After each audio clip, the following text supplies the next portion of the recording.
you are in first year, it is very important for you to understand that how you can convert your ideas into prototypes and those prototypes into products. Okay, so I have a very short presentation to tell you that who we are as a center and why we are doing this session, so that you get a lot of clarity, and what is a platform that we are providing to you. So have you heard about this Novate Plus 2023? Yes, sir. So this is a platform we are providing to you to submit your project ideas, take funding from us, and develop your prototypes. And today's sir is going to talk about that. I'm sure all of you must have some problems in mind that you can work on, right? So today sir is going to channelize your energy in a right way and tell you how to go about tackling those problem, right? So मेरा वाला presentation. So it's just a 10 to 15 minutes presentation where we'll show you what our center does, and then I'll hand it over to Ramakant sir. How many of you know about Curin, Chitkara University Research and Innovation Network? Can anybody tell what Curin is? किसको मालूम है what we do? So you are into a department, like Priti ma'am is sitting here, sir is sitting here. They teach you, right? They interact with you on daily basis, conduct exams for you. So this is hardcore academics work that they are doing with you. In Curin, there are about 100 faculty members like me who don't do pure academics, but we do other things which are in addition to academics, but which are very, very important, like industry collaborations, like doing projects with government funding, or doing projects with industries, or filing patents for the entire university, research publication. So these are the things which are related to research, development, innovation, taking your ideas from labs to market. So these are the things we are doing at Curin. That is why it is called Chitkara University Research and Innovation Network. Okay, we don't call it a department, it's a network, because there are faculty members from all the departments of the university, be it pharmacy, be it MBA, be it any other department you name. We have 15 schools in the university, architecture. So from all these departments, there are a handful of faculty members who are a part of this Curin network, and we do a lot of activities which are in addition to academics. So one of the key activities which is of your interest is a patent filing, IPR. How many of you have filed patents? From Chitkara University. Okay. How many of you know that there is such a thing called patent facility in the university? तो मतलब मालूम है आप लोगों को. तो मेरी आप लोगों से एक रिक्वेस्ट है, क्योंकि आप हो भी मैकेट्रॉनिक्स से और इलेक्ट्रॉनिक्स से, which is associated with hardware. क्योंकि जब मैं CSC के बच्चों से बात करता हूँ तो बोलते हैं हम तो सॉफ्टवेयर के हैं, लाइक बोलते नहीं है बट वो फेस से रीड हो जाता है, ठीक है ना? But you are pure hardware people, right? By the time you graduate from the university, you should file at least one patent. मैं ऐसा क्यों बोल रहा हूँ? इसका रीजन है. इसका रीजन ये है कि अगर आपके पास कोई आइडिया है और आप अपनी जेब से पैसा स्पेंड करके पेटेंट फाइल करने जाओगे, तो पहले तो आपका बहुत सारा पैसा खर्च होगा, दूसरा बहुत सारी एनर्जी खर्च होगी ये आइडेंटिफाई करने में कि पेटेंट फाइल करने के लिए मैं कौन सा पेटेंट लॉयर पकड़ूं जिससे मैं पेटेंट का ड्राफ्टिंग करवाऊं और उसको फाइल करूं, और the total amount of money which is going to be spent on filing a patent and granting and maintaining the patent for 20 years is more than 2 lakh rupees. Sir कितना होगा? Indian patent में 2 लाख से 2.5 लाख रुपए या उससे भी ज्यादा आप सिर्फ पेटेंट फाइलिंग और ग्रांटिंग और उसकी मेंटेनेंस पे खर्च कर दोगे. चित्कारा यूनिवर्सिटी में पूरी पेटेंट फाइलिंग और सारी फीस जो है वो चित्कारा यूनिवर्सिटी टेक केयर करता है, चाहे वो फैकल्टी हो चाहे वो स्टूडेंट हो. अब patent is a intellectual property जिसको आप बेच के या जिससे आप पैसा कमा सकते हो. तो अगर कोई इंटेलेक्चुअल प्रॉपर्टी है या जिसकी कमर्शियल वैल्यू है, उस चीज की कोई डॉक्यूमेंट्री प्रूफ भी होगा. जैसे आपके पास बाइक है तो उसकी आरसी होगी, फादर के पास लैंड है, घर है, तो उसकी रजिस्ट्री होगी. अगर उसको ट्रांसफर करना है तो कितना प्रोसेस होता है, यू कैन अंडरस्टैंड ना. तो patent filing is a complete legal process जिसके अंदर पूरा लीगल फ्रेमवर्क है. You are totally shielded from that framework.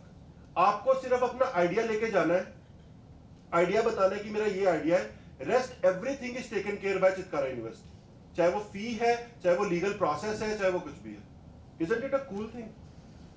This kind of thing you will not find anywhere. और एक आगे की बात कि अगर आपका पेटेंट कमर्शलाइज हो जाता है, लेट अस से अगर आपका पेटेंट 1 करोड़ में बिक गया तो 90 लाख रुपए आपके हैं. 90% of the commercial right is with inventor. Only 10% Chitkara university is taking care. इतना सारा एफर्ट डालने के बाद.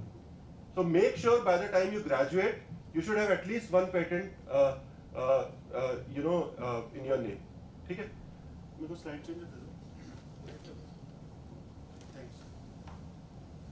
So patent is one thing which is not my department, but it's a Curin का objective है, तो I just spoke about it.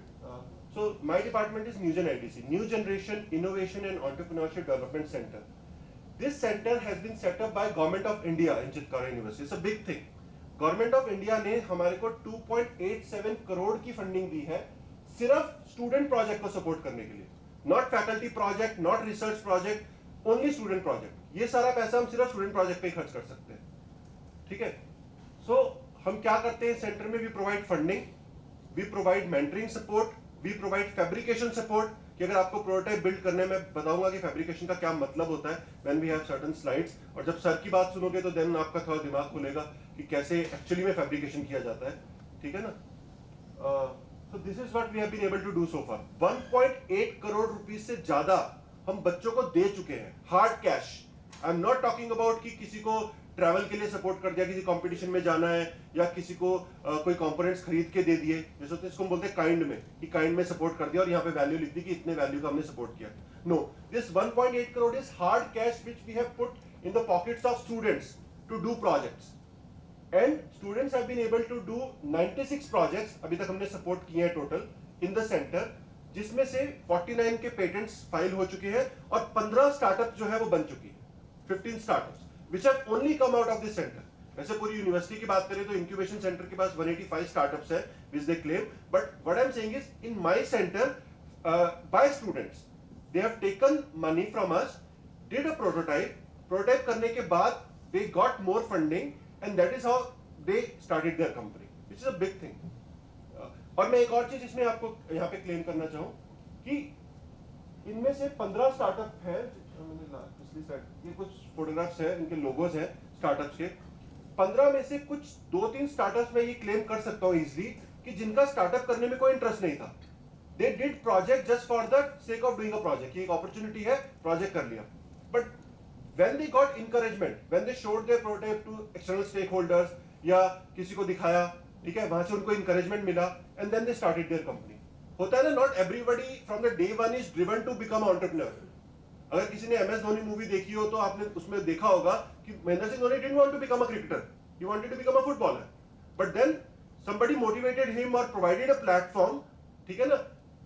तो ऐसा होता है. Not everybody is so dedicated कि मुझे स्टार्टअप करना ही है एंड सो कमिटेड, बट कभी कभी आपको एनवायरनमेंट ऐसा मिलता है जहां पे आपको एक अपने आइडिया को बनाने की अपॉर्चुनिटी मिल रही है, तो आपको लगता है कि हाँ यार मैं भी कर सकता हूँ. ऐसा होता है कि नहीं होता है? होता है ना? So this is environment Chitkara university is providing you. My center is a pre-incubation, और एक होता है incubation. वर्ड सुना है incubation? क्या मतलब होता है incubation का?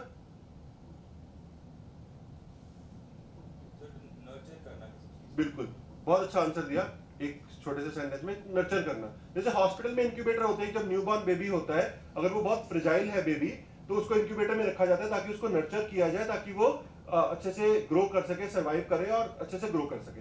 हैचरीज में एग्स को इंक्यूबेटर में रखा जाता है, वर्ड तो वहीं से निकला है ये.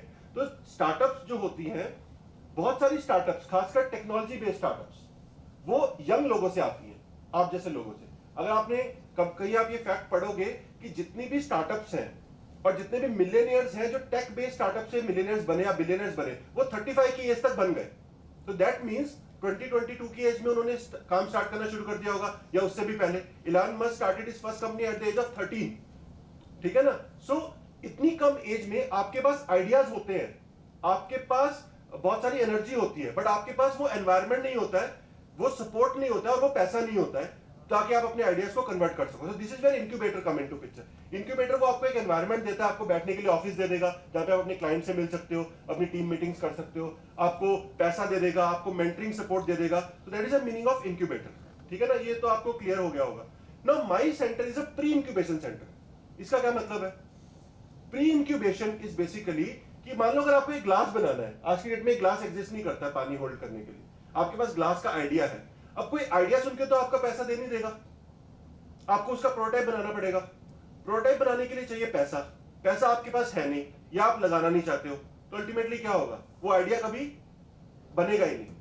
तो this is where we come into picture. We give pre incubation funding कि ये लो पैसा, थोड़ा सा पैसा विच इज 2.5 लाख, और 2.5 लाख रुपीज यूज करके कुछ प्रोटोटाइप बनाओ. जब कोई चीज टेबल पे आ जाएगी, आप उसको 10 लोगों को दिखाओ कि ये मैंने बनाया है, give me more money so that I can make it a product. तो वहां से आपकी गाड़ी निकल सकती है. समझ रहे हो? सो this is a pre incubation centre. और ये सक्सेस स्टोरीज हमने जनरेट की है, इसी से ये 15 स्टार्टअप जो है वो बनी है. Right? So I show this slide and I tell student to take back this slide with them when they go from this hall. ठीक है? आज तो आपको और भी इंटरेस्टिंग चीजें सुनने को मिलेगी, but when I give presentations I show this slide. So if you have ideas, see, if you don't have ideas, I'm not talking to you. You don't have to listen to me, okay? But if you have ideas and resources and money is the only thing that is stopping you, that you don't know how to start, then New Gen IDC is the best place, because the funding that we are giving you is a absolutely free funding. Free का क्या मतलब है? For example, अगर आप अपने project idea के लिए government से पैसा मांगने जाते हो, बैंक के पास जाते हो, तो आपको वो फ्री में पैसा दे देंगे? What will they expect? Interest. आप किसी इन्वेस्टर से पैसा मांगने जाते हो अपनी स्टार्टअप के लिए, what will they expect? Equity. आप अपने घर वालों से पैसा मांगने जाते हो कि 2 लाख रुपए दे दो, दे देंगे? नहीं देंगे ना, बट हम दे देंगे सिर्फ आपका आइडिया सुन के. हम आपको कहीं नहीं ये बोल रहे हैं, हमने 96 प्रोजेक्ट सपोर्ट किए हैं, हमने कभी बच्चों को ये नहीं बोला कि अपने फैकल्टी से लिखवा के लाओ कि आपने ये कोर्सेज कर लिए तो आपके पास एक्सपर्टीज है इस प्रोजेक्ट को करने की. We only give money by listening to your ideas and listening to your explanation, कि जो आप एक्सप्लेन कर रहे हो अगर हम सेटिस्फाइड है कि हाँ आप जो बोल रहे हो वो हो सकता है और बच्चों को आइडिया है कि हो जाएगा, तो we give the money. We are not asking you to prove yourself कि आप कर भी सकते हो कि नहीं. इसलिए हमने 96 प्रोजेक्ट सपोर्ट किए, 15 स्टार्टअप बनी है, बहुत सारी फेल हो गए, बहुत सारे प्रोजेक्ट फेल हो गए और होते हैं फिर. We want to see genuine effort. अगर आपने जेन्युइन एफर्ट डाला है प्रोजेक्ट में बट सब कुछ करने के बाद भी कुछ नहीं चला, that's okay, no problem. So nobody will give you this kind of free money, right? और उसका भी एक ऑब्जेक्टिव है कि अगर हम नहीं देंगे तो कुछ होगा नहीं. अगर हम फियर ही डाल देंगे कि 2.5 लाख रुपए लो और प्रोजेक्ट बनाओ, नहीं चला तो सारे पैसे वापस करने पड़ेंगे, कुछ नहीं होगा उससे. ठीक है ना? So we are not saying that, right? So that is why I say every student must take pre incubation funding from new gen ITC and develop projects. ठीक है? एक और इंपॉर्टेंट चीज है इसमें, this funding is absolutely no strings attached. Now what does it mean? हम आपको पैसा दे रहे हैं, हम रिटर्न में कुछ एक्सपेक्ट नहीं कर रहे हैं. आप एक हमसे 2.5 लाख रुपए लो, उसके बाद उसको यूज करके चाहे $1 मिलियन की कंपनी बना दो. We don't want anything but your success story. अगर आपकी सक्सेस स्टोरी है, share with us. That is what government want to listen from us. We don't want anything in return as far as monetary things are concerned. This is very important thing. Nobody will give you this kind of free money, right? So make use of this. मेरे पास 2 slides और हैं. एक तो ये देखो, इस तरह के प्रोटोटाइप हमने सपोर्ट किए हैं. Now answer this question to yourself, you don't have to answer it to me. क्या आप इस तरह के प्रोटोटाइप्स बिना किसी सपोर्ट के, बिना किसी गाइडेंस के बना सकते हो? The answer is definitely no. Even I who is a electronics background person, एक ये प्रोजेक्ट है we are testing based device. ये बेसिकली क्या है कि गांव में, जैसे हमारे पास तो अगर मेरे को आई टेस्ट करवाना है तो डॉक्टर बहुत आराम से मिल जाएगा, हमारे लिए वो लग्जरी नहीं है. बट गांव के लोगों के लिए, रूरल लोगों के लिए लग्जरी है कि उनको आई टेस्टिंग के लिए डॉक्टर नहीं मिलेगा, तो they have to go to the city and all those things. So this device somebody has made, which is a portable device, जिसके अंदर आगे देखो लेंसेज आपको दिख रहे होंगे जो आप रिमूव कर सकते हो. ठीक है ना? जैसे हम टेस्टिंग करवाते हैं, और पीछे इसके रास्पबेरी पाई लगा हुआ है और कुछ स्क्रीन लगी हुई है जो टेस्टिंग कर रहा है, तो उसमें एल्गोरिथम है. Now electronics part I can do, but this kind of fabrication, this kind of assembly, this kind of design of a product I cannot do, because that is not my expertise, 3D designing and 3D printing. So you need external expertise to do something, because you cannot know everything. And this is where center like New Gen IDC come into picture. Are you getting the point? Yes. So see the kind of products that we have been able to support. ठीक है? And all of them, most of them have become startup. This product is commercialized. ये Covid के time में आया था कि contactless based vital testing machine for pregnant women. ठीक है ना? कि इसके अंदर जाओ और अपने आप ही आपके वाइटल चेक हो जाएंगे, no contact with doctor. COVID के टाइम में हमने किया. So we can support you for doing these kind of projects. Right? So these are some of the success stories.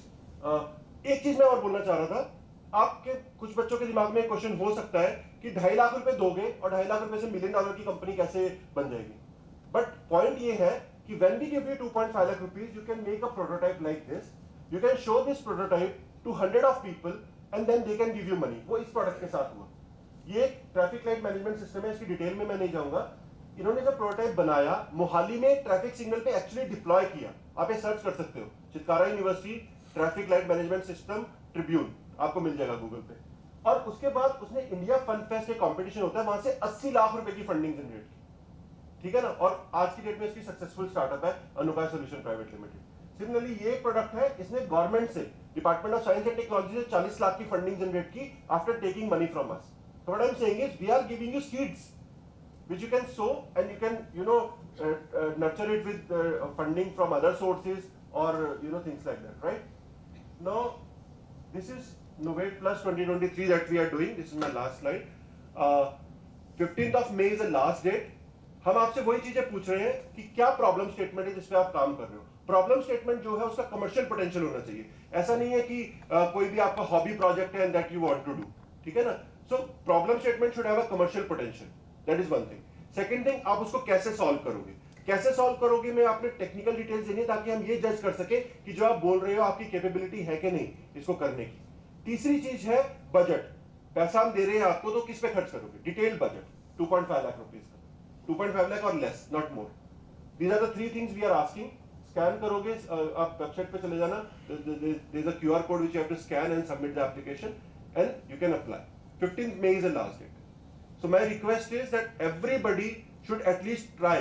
अगर आप फाइनल तक पहुंचे, आपको इस तरह के, हम जूरी में सर जैसे लोग ही होते हैं जो आपके एक एक आइडिया को सुनते हैं, आपको बहुत सारे इनपुट्स देते हैं कि ये ऐसे नहीं ऐसे हो सकता है, उसमें लर्निंग बहुत होती है, फंडिंग मिले ना मिले। And total we want to give 50 lakhs. That means minimum हम 20 प्रोजेक्ट सपोर्ट कर सकते हैं। अगर हर किसी को 2.5 लाख रुपए भी दें, कुछ प्रोजेक्ट को 1 लाख रुपए चाहिए होता है, उस केस में हम ज्यादा प्रोजेक्ट भी सपोर्ट कर सकते हैं। So it is not a competition. और हर बार हम ये बोलते हैं, जैसे इस बार बोल रहे हैं ना 50 लाख, मैं आपको गारंटी के साथ बोल सकता हूं कि 50 लाख खर्च नहीं होंगे। मतलब क्या है कि मेरे पास पैसा ज्यादा होता है और आइडियाज कम होते हैं। हम 2 हैकेथॉन्स करते हैं, आइडियाथॉन और Novate. Novate in the beginning of the year और ideathon toward the end of the year. Ideathon last time हमने किया, उसमें हमने बोला कि हम टोटल फंडिंग देंगे 30 लाख रुपए, और 30 लाख रुपए पूरे गए नहीं मेरे। तो आप समझ रहे हो कि मतलब फाइनल में जितनी टीम्स पार्टिसिपेट करने आई, अगर मैं उन सबको भी फंडिंग देता तब भी 30 लाख रुपए में से बच जाते। So I announced it on the stage कि मैं तो आप सबको फंडिंग दे चुका हूं फाइनलिस्ट को, now it is for you to lose the funding. कि अगर आपका आइडिया अच्छा नहीं है प्रेजेंट करने में, देन यू विल लूज। और ऐसा हुआ, कुछ आइडियाज ऐसे थे, तो समझ रहे हो। So we can give funding to each one of you in this room if you want, right. So with this request, I invite Ramakant sir to kindly, address them and show them the path that how they can convert their ideas into prototype and into product. Right? With a round of applause, please.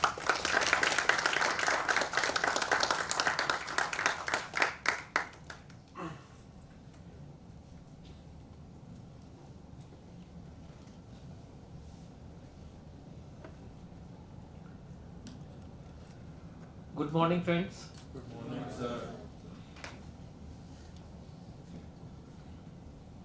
हम college में बैठे हैं तो attendance का एक system होता है, शुरू में ही ले लेते हैं। फिजिकली तो सारे प्रेजेंट हैं, मैं चाह रहा हूं कि वो लोग हाथ उठाएं जो मन से यहाँ प्रेजेंट हैं। Very good, excellent. कुछ एक ने नहीं उठाया है, कोई बात नहीं। बस मेरी कोशिश ये होगी कि आज आप यहां से कुछ लेके जाएंगे, खाली हाथ नहीं, और वो वही लेके जाएंगे जो मन से यहां होंगे। मैं कुछ बेसिक्स की ही बातें करूंगा ज्यादा।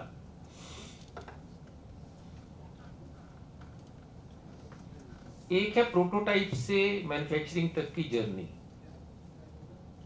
वो कैसे करते हैं, वो तो आज का टॉपिक है ही, वो मैं लूंगा। उससे पहले थोड़ा सा क्यों, why do we need that, किस लिए चाहिए हमें ये चीज। देखो, हम जिस सोसाइटी में हैं, हम देखते हैं कि परिवार में एक बच्चा हुआ, 2 साल 2.5 साल मैक्सिमम 3 साल, इतनी एज अटेन करते करते हम क्या करते हैं, बच्चे को स्कूल भेजते हैं। होता है कि अब ये किस चीज की शुरुआत है, जो हमने स्कूल भेजा, उसको घर के एनवायरनमेंट से निकाल के स्कूल में डाला, ये हम एक शुरुआत कर रहे हैं किस चीज की, एक ट्रेनिंग है ये। ट्रेनिंग किस चीज की? बच्चा उसके बाद 10 साल, 15 साल, 20 साल, हो सकता है 25 साल तक भी ये ट्रेनिंग जारी रहेगी। और ये ट्रेनिंग है किस चीज की? अच्छा पढ़ लिख जाएगा, कुछ कमाने खाने लायक होगा, सोसाइटी में नाम करेगा, अपना जीवन यापन अच्छा करेगा। M I right? अब यहां पर वर्ड आया जीवन यापन, लाइवलीहुड। ये लाइवलीहुड अर्न करने की ट्रेनिंग है इतनी लंबी। अब लाइवलीहुड भी किसी चीज के लिए, लाइवलीहुड अपने आप में कोई एंड नहीं है। Livelihood I need for my life. अब now life is for livelihood और livelihood is for life. Livelihood is, क्योंकि अगर लाइफ नहीं है तो लाइवलीहुड का कोई औचित्य ही नहीं है, कोई उसका मीनिंग नहीं, मीनिंगलेस है। अब जब लाइफ के लिए लाइवलीहुड है तो लाइफ एक हायर पेडेस्टल पे है। अब जो सेकंड पेडेस्टल पे है लाइवलीहुड, उसकी इतनी रिगरस ट्रेनिंग है, तो क्या लाइफ जो एक हायर पेडेस्टल पे है, do we need some training for that also? चाहिए या नहीं?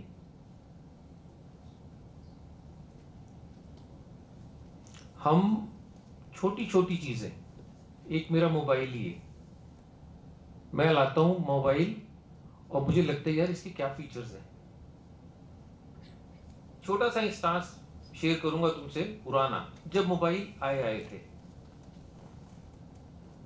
उस समय मोबाइल में इनकमिंग और आउटगोइंग दोनों के चार्जेस लगते थे।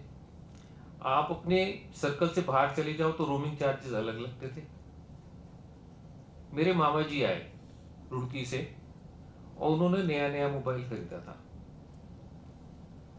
फोन की घंटी बजी, उन्होंने जेब में से एक लिस्ट निकाली, ये किसका नंबर है कि मैं ये कॉल उठाऊं भी या ना उठाऊं। 16 रुपए मिनट लगता था उस समय। तो वो देख रहे, मैंने कहा मामा जी आप क्या देख रहे हो? कह रहे देख रहा हूँ ये बिना बात के 16 रुपए मिनट लग जाएंगे, अब मेरे को ये किसी अगर ऐसे की है अननोन की है तो मैं क्यों उठाऊं। तो मैंने कहा आपने नंबर सेव नहीं कर रखा ये? क्या मतलब? क्योंकि पहले तो तुमने तो नहीं देखे होंगे शायद, पहले फोन आते थे जिसमें कोई डायल भी नहीं होता था। फोन उठाओ, उधर से ऑपरेटर उठाएगी फोन और तुम उसको कहोगे please connect me to this number.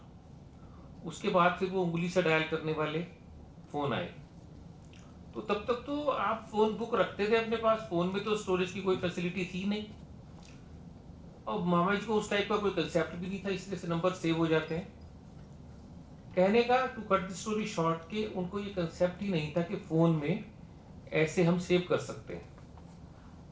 अब मैंने जब उनको ये बताया कि ये तो आप सेव कर लो, नाम सेव कर लो, आपको नंबर भी याद रखने की जरूरत नहीं और उसको अलग से लिख के रखने की भी जरूरत नहीं, उनके लिए लाइफ कितनी इजी एकदम से हो गई। इमेजिन कर सकते हैं? हम इन छोटी छोटी चीजों को, गाड़ी चलानी सीखना है, ये सीखना है, ये सीखना है, इन चीजों को हम देखते हैं हर रोजमर्रा में। जो चीजों में इंटरेस्ट आता है उसको इंटरेस्ट लेके एक्सप्लोर भी करते हैं। What about us? मैं कह रहा था कि एक ट्रेनिंग हम जो जीवन यापन की, लाइवलीहुड की लेते हैं, उसके अंदर हम इतनी रिगोरस काम करते हैं, और ये ट्रेनिंग जिस लाइफ के लिए है उस लाइफ की ट्रेनिंग के लिए हम क्या करते हैं? Do we need it? Explore करना ये मेरा करना चाहिए। हम नेचर में हैं, हम देखते हैं हर चीज कितने रिदम से चलती है। बारिश होती है, धूप पड़ती है, भाप बनती है, बारिश होती है, वनस्पति होती है, हर चीज कितने रिदम से, और हर चीज का एक पर्पस है। ये क्रिएशन है नेचर की, कुदरत की।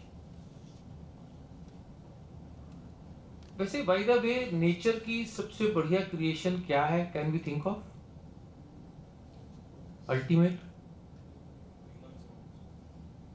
बिल्कुल obvious answer, human being is the biggest creation of nature. अगर इससे आगे कुछ है भी तो मेरी पहुंच से बाहर है। जितना मैं सोच सकता हूं उसके अंदर नेचर ने जो बनाया है उसमें human being is the ultimate. अब इतने से इतनी चीज भी किसी पर्पज से बनी है। इज इट पॉसिबल कि जो मेरे को नेचर ने बनाया है वो विदाउट पर्पज बना दिया? Not possible. Finest creation can not be without purpose, just not possible.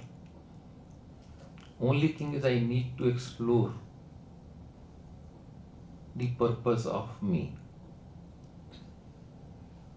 है ना? पर्पज ऑफ मी जो है ना वो एक्सप्लोर करना जरूरी है। अगर मेरा दिमाग इसके ऊपर जाता है, मेरा मन इस बात के ऊपर जाता है कि what is the purpose of मी, फिर मैं जाने अनजाने इस ओर जाऊंगा ही टू एक्सप्लोर। जब मैं छोटी छोटी डिवाइसेस एक्सप्लोर करता हूं तो अपने आप की मेरी एक्सप्लोरेशन शुरू होगी। यहां से हमारी जर्नी शुरू होती है। भाई मेरे को एक एंटरप्राइज करना है, भाई कैसे करना है वो मैं बताऊंगा। हम लोग इंडिया में मैंने देखा है, थोड़ा सा दुनिया भी देखी है, मगर हमारे एकेडमिक्स में हमारा जो इंटरेस्ट होता है, हमारे टीचर्स का, प्रोफेसर्स का, पेपर पब्लिश करते हैं, हम बनाते हैं। पेटेंट की भी बात कर रहे थे कि हमने रिसर्च करी, पीएचडी करी, पेपर पब्लिश किया, मेरा एक अमेरिकन जर्नल में पब्लिश हो गया। I am very happy, very content. Oh, मेरा अमेरिकन जर्नल में पेपर पब्लिश हो गया, मेरे लिए वो एक अचीवमेंट बनती है। हम ये ऐसा हम सोचते हैं, मगर जो देश इस चीज का फायदा उठाते हैं वो वहां से शुरू करते हैं। हम नॉर्मली 80-90% पेपर पब्लिश होने के ऊपर दी एंड। हमने एक चीज एक्सप्लोर करी, पेटेंट फाइल किया, आई एम वेरी हैप्पी, मेरे इतने पेटेंट्स हैं, but there the journey should begin, not end. जब मैंने एक चीज इजाद कर ली, इनोवेट कर ली, तो उसको बनाना, उसमें मजा आना चाहिए। मेरे को लाइफ में एक क्वेश्चन पूछना चाहिए जो मेरी लाइफ है, पर्पस जो है उसका क्या है। हमारा ज्यादातर जो ध्यान पहुंचता है ना, जैसे पेपर पब्लिश करने तक या पेटेंट फाइलिंग तक, ऐसे हमारा रोजमर्रा की जिंदगी में ध्यान पहुंचता है प्लेजर सीकिंग तक, कि मेरे पास ये हो जाए, गाड़ी आ जाए तो मजा आ जाएगा। यार मर्सिडीज हो गई किसी की तो अल्टीमेट मजा आ गया। मगर एक चीज है प्लेजर और एक चीज है सेटिस्फैक्शन। इनका रिलेशन समझते हो? Pleasure and satisfaction. एक चीज होती है स्थूल चीजें हैं, चाहिए मेरे को, हमने आदमी ने इतनी इवॉल्व करी है चीजें जो जानवरों ने नहीं करी, उससे हमारी लाइफ इतनी इजी हो गई, वो जरूरी है। मगर वो फिर किसके लिए? Again for life, for me. तो इसी तरह से प्लेजर जो है ये फिजिकल है और इसकी लाइफ भी शॉर्ट है। और जो सेटिस्फेक्शन ऑफ लाइफ है ना, वो असली गोल है मेरा। Pleasure is like patent filing, is like paper publishing, and satisfaction is where I start the enterprise. मैं उस चीज को यूज करना शुरू करता हूं। तो आज की जो मेरी प्रेजेंटेशन है, मैंने उसका तुम्हें मूल बताया कि क्यों करना है मुझे, कैसे करना है वो मैं आगे बताऊंगा। बात ठीक लगी यहां तक कुछ?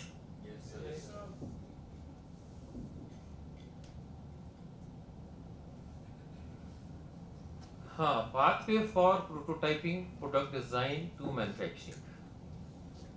आगे चलते हैं। इसके स्टेप्स हैं आइडिएशन।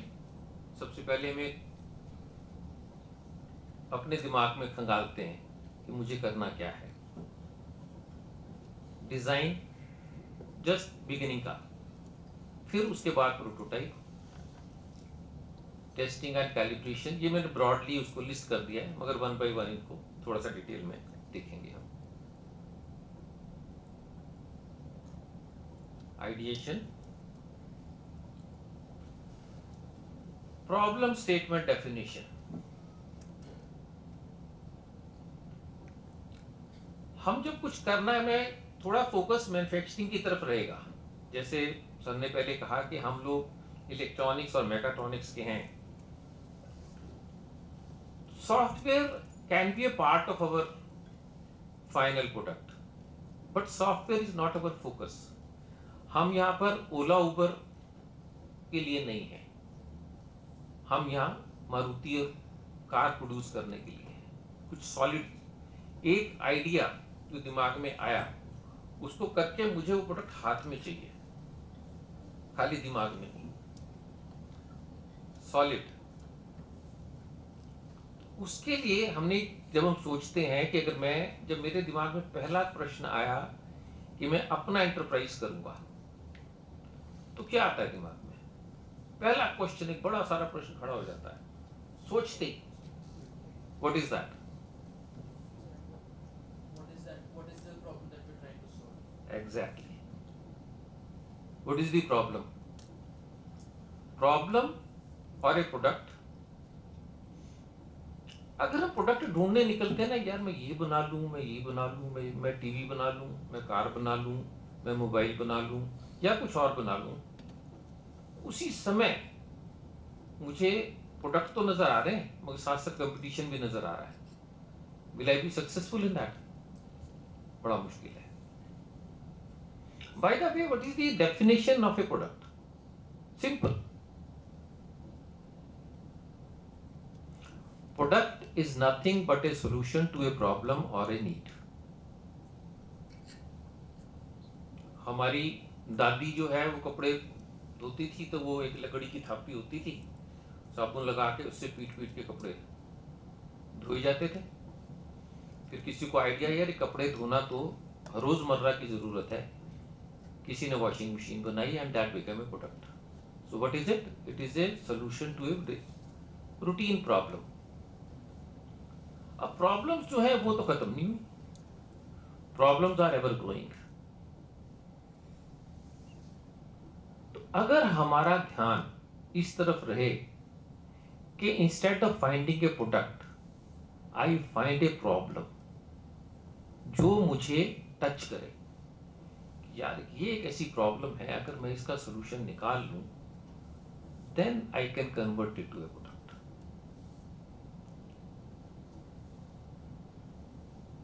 तो बहुत आइडियाज आ सकते हैं हमें डेली लाइफ में, चलते फिरते इधर उधर सारे जगह जो है हमें प्रॉब्लम्स भी नजर आएंगी और कुछ एक के सोल्यूशंस भी नजर आएंगे। और जब हम उन सॉल्यूशंस के ऊपर फोकस करके, अपना फोकस उसके ऊपर डाल के और कुछ उसका सॉल्यूशन तैयार करेंगे, that will become a product ultimately. ठीक है, कोई क्वेश्चन यहां तक? I think it is simple and clear. What is the problem we are trying to solve and solution and it's optimization. पहले हम सॉल्यूशन, क्रूड सा सॉल्यूशन बनाते हैं, फिर उसको ऑप्टिमाइज करते हैं। एंड मोस्ट इंपॉर्टेंट, जब हम एक एंटरप्राइज की बात कर रहे हैं, it has to have a commercial potential.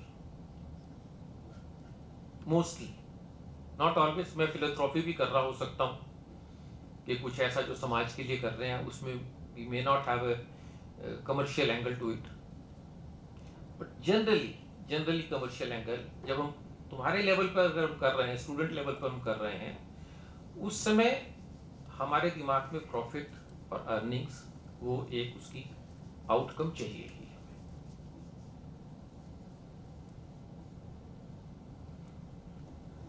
Problem statement के अंदर डिफाइनिंग दी सबसे पहला काम,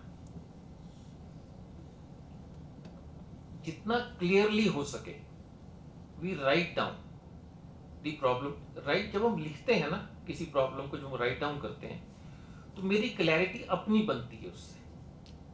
जब तक वो दिमाग में रहती है उसका एक सर्टेन एक वो रहता है मेरे पास, और जब मैं उसको लिखता हूँ और लिखने में जब मैं उसको रिफाइन करता हूँ तो मेरे को वो प्रॉब्लम स्टेटमेंट क्लियर होती जाती है, और जितनी वो क्लियर होगी उतना बेटर मेरा सोल्यूशन निकलेगा।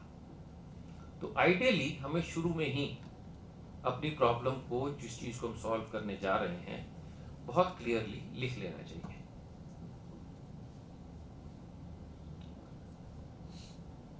अभी मेरे सामने मारूफ बैठे हैं, ये हमारे इनक्यूबेटी हैं। मैं इसकी एक एग्जांपल लेके, क्योंकि किसी चीज को एक एग्जांपल से समझाना थोड़ा आसान होता है। इंस्ट्रूमेंटेशन मेरा फील्ड है। हमने एक्सप्लोर किया कि इंडिया में हम मोस्टली इंस्ट्रूमेंट जो है वो इंपोर्ट ही कर रहे हैं। यहाँ पर इंस्ट्रूमेंट रियल सेंस में बनाने वाले बहुत कम हैं। ज़्यादातर हम क्या देखते हैं, चाइना से मंगाया, अपना लेबल लगाया और बेच रहे हैं, उसमें हमारा इंटरेस्ट नहीं है। रादर वो हमें उसी की रिपल्शन से हमने ये कि नहीं, जब हम खुद कर सकते हैं तो क्यों ना करें। जो मैंने आपके साथ शेयर किया था patient monitoring system, that was one such thing, जिससे कि हमें वो 100% इम्पोर्ट होता है कंट्री में, 100%, और इतना वाइटल एक इंस्ट्रूमेंट है जो कि सब जगह चाहिए।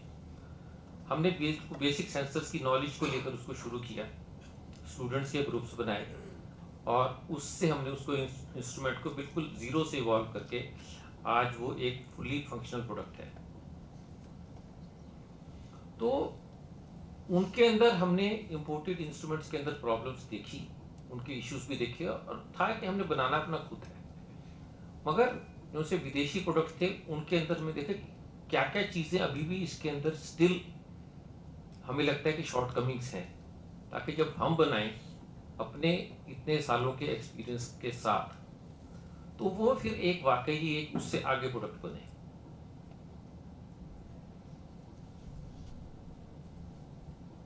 इसमें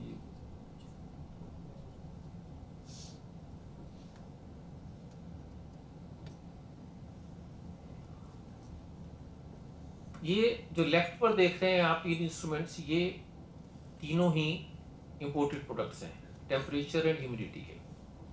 इसमें एक में प्रोब ऊपर है, दो में, और एक के अंदर डिफरेंट टाइप की है। सारी ऑप्शंस किसी एक में नहीं है, अलग अलग प्रोडक्ट हैं। एक चीज फीचर चेंज हो गया, प्रोडक्ट चेंज हो गया। राइट पर जो प्रोडक्ट देख रहे हैं आप, ये हमने डिजाइन किया है, और इसको इस तरह से डिजाइन किया कि इसमें हर प्रकार की ऑप्शन है, क्योंकि अलग अलग एप्लीकेशंस के लिए अलग अलग प्रोब्स की जरूरत होती है। तो हमने इसको इस तरह से डिजाइन किया कि उसके अंदर प्रोब नीचे भी हो सकती है, ऊपर भी हो सकती है, और फ्लेक्सिबल भी हो सकती है। ये मैंने जस्ट एक एग्जांपल लिया कि how we improvise and optimize the product. उसके बाद मेरा प्रोसेस शुरू होता है डिजाइनिंग का। डिजाइन में मेरे को front end design and aspects which are visible to the customer. एक चीज है, मेरे हाथ में एक प्रोडक्ट आया, आपके हाथ में मोबाइल है, मोबाइल का एक फ्रंट एंड है, उसका फेस है, बैक है, जो आपको दिख रहा है, और उसका स्विच कहाँ है, उसके कंट्रोल्स कहाँ हैं, ये वो फीचर्स हैं जो फ्रंट पे मेरे को नजर आ रहे हैं, जो यूजर ने हर वक्त यूज करने हैं। But then there are other things which are not visible to the user. अंदर का डिजाइन है, पीसीबी का डिजाइन है, उसका बोर्ड का डिजाइन है। तो front end and back and दोनों डिजाइन मेरे बहुत सॉलिड चाहिए।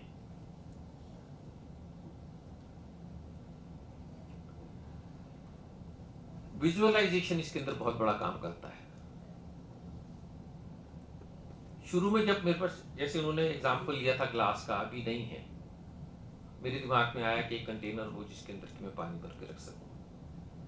अब ये मुझ स्टेज पर है, मेरे पास कुछ नहीं है, रेफरेंस के लिए कुछ नहीं है, एक नई चीज है, दिमाग में एक सिर्फ आइडिया है, उस आइडिया को लेकर मेरे को जब शुरू में प्रोडक्ट डिज़ाइन करना है तो visualization is the my tool available to me, जो मेरे को नेचर ने दिया। मैं विजुअलाइज कर सकता हूँ, सोच सकता हूँ कि मुझे क्या बनाना है, और इसमें मैं खुद भी काम कर सकता हूँ अगर कॉम्पिटेंट हूँ थोड़ा सा, और या फिर एक जो प्रोफेशनल डिज़ाइनर्स होते हैं, जैसे तुमने देखा होगा ना पुलिस में, उसमें दिखाते हैं कि किसी, तुमने देखा है किसी को यहाँ से चोरी करते हुए कि हाँ उसकी शक्ल याद है, कुछ कुछ याद है, तो वो उसको डिस्क्राइब करता है, और जो वो आर्टिस्ट होता है वो उसके हिसाब से उसको फीचर्स को, स्केच को बनाता है। ये ऐसा से ही कुछ है कि डिज़ाइनर के दिमाग में कुछ है, मगर उसको स्केच करने में अगर मेरे पास एक डिज़ाइनर है तो आई कैन एक्सप्लेन, जैसे हमने ये चीज़ डिज़ाइनर को एक्सप्लेन करी कि यार मेरे को ऐसा सा चाहिए कि इसमें ऊपर भी प्रोब लगा सकूं, नीचे भी लगा सकूं, मेरे को फ्लेक्सिबिलिटी भी हो, ये हो वो हो। और हमने एक इनपुट दी डिज़ाइनर को कि मुझे तो एप्पल बनाना है, मेरे को जो ultimate feel, look and feel जो है प्रोडक्ट की वो एप्पल वाली चाहिए, उससे कम नहीं। देन ही सेड कि फिर तो मेटल में बनाना पड़ेगा, क्योंकि जो फिनिश मेटल में आती है वो प्लास्टिक्स में नहीं आती। ही डिजाइंड इट इन एल्यूमिनियम। उसमें ये भी इशू आया कि बहुत ज़्यादा इसके अंदर machining and all that will be involve, मगर उस समय क्राइटेरिया ये था कि बनना क्या है, कैसे बनना है, ये हम बाद में देखेंगे। अल्टीमेटली हमने वो सारी चीज़ें रिजॉल्व करी और वो बनाया। तो जब मैं शुरू में डिज़ाइन कर रहा हूँ तो मेरे को जो आउटर फीचर्स हैं, जो मेरे कस्टमर को दिखने हैं कि मेरा इस कंट्रोल कहाँ जाना है, स्विचेस कहाँ जाने हैं, तो वो मैं विजुअलाइज करके I discuss with my designer कि उसको। और ये बाय द वे हर एक प्रोडक्ट के अंदर, it is not purely in electronics, आप कुछ भी बना रहे होंगे ये चीज़ें आपको अप्लाई करेंगी ही।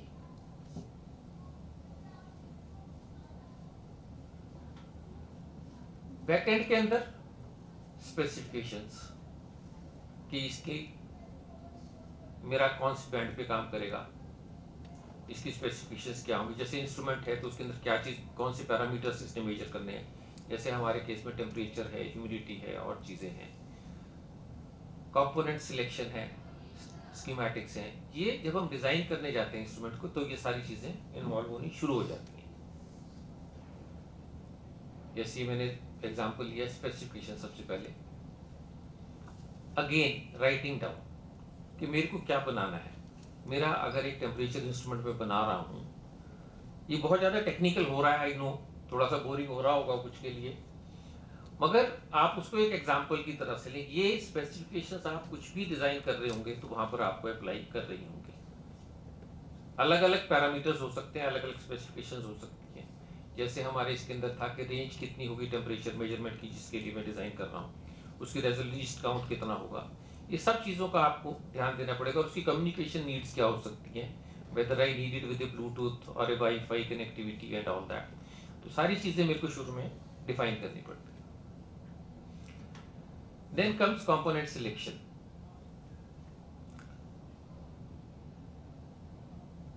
इलेक्ट्रॉनिक डिज़ाइन में सबसे पहले हमें एक माइक्रो कंट्रोलर जो है वो चूज करना होता है, क्योंकि सारे इंस्ट्रूमेंट्स माइक्रो कंट्रोलर बेस्ड होते हैं। और ऑप्टिमम माइक्रो कंट्रोलर चूज करना अपने आप में वो, क्योंकि उसको बाद में चेंज कर पाना बहुत मुश्किल होगा, तो शुरू में अपनी नीड के हिसाब से उसको चूज करना, सिलेक्ट करना is very important. It plays a vital role.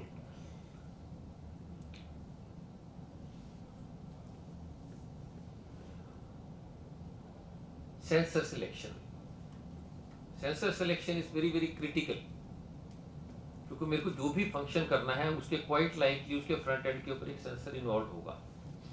मैं टेम्परेचर का कर रहा हूँ तो टेम्परेचर सेंसर इन्वॉल्व होगा, प्रेशर कर रहा हूँ तो प्रेशर सेंसर इन्वॉल्व होगा। जैसे फॉर एग्जांपल हमने पेशेंट मॉनिटरिंग सिस्टम डिज़ाइन किया तो उसमें अब ब्लड प्रेशर लेना है तो प्रेशर सेंसर आ गया, ईसीजी सेंसर आ गया, मेरे को ब्लड ऑक्सीजन चाहिए तो ऑक्सीजन सेंसर आ गया। तो सारे सेंसर्स जो हैं, क्योंकि most of the places sensors are involve, तो हमें sensor selection is a critical thing. और ये कैसे करते हैं ये फिर अपने आप में एक पूरा सब्जेक्ट है कि how to select a sensor. मैं वो इसके स्कोप में नहीं आएगा, क्योंकि we are covering the wider perspective. And then comes the schematic. Schematic design electronics वाले बच्चों को तो आइडिया होगा, जब भी हम और मेरे ख्याल से मैकेट्रॉनिक्स वालों को भी होगा कुछ आइडिया इसका स्कीमेटिक का। नहीं नहीं, अभी तो फर्स्ट ईयर में अभी फर्स्ट ईयर में है, तुम्हें ये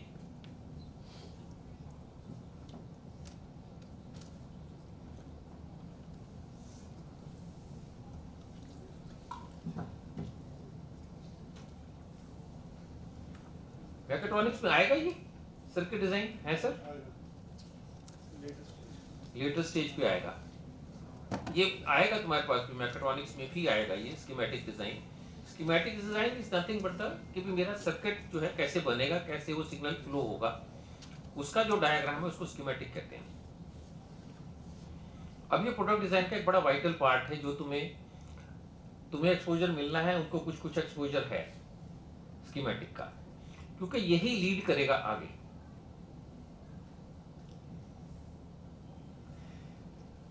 जब मैंने स्कीमेटिक बना लिया, उसके बाद मेरा प्रोटोटाइप का काम शुरू हो सकता है। जब तक मेरे पास स्कीमेटिक तक नहीं पहुंचा, तब तक मैं प्रोटोटाइप शुरू नहीं कर सकता।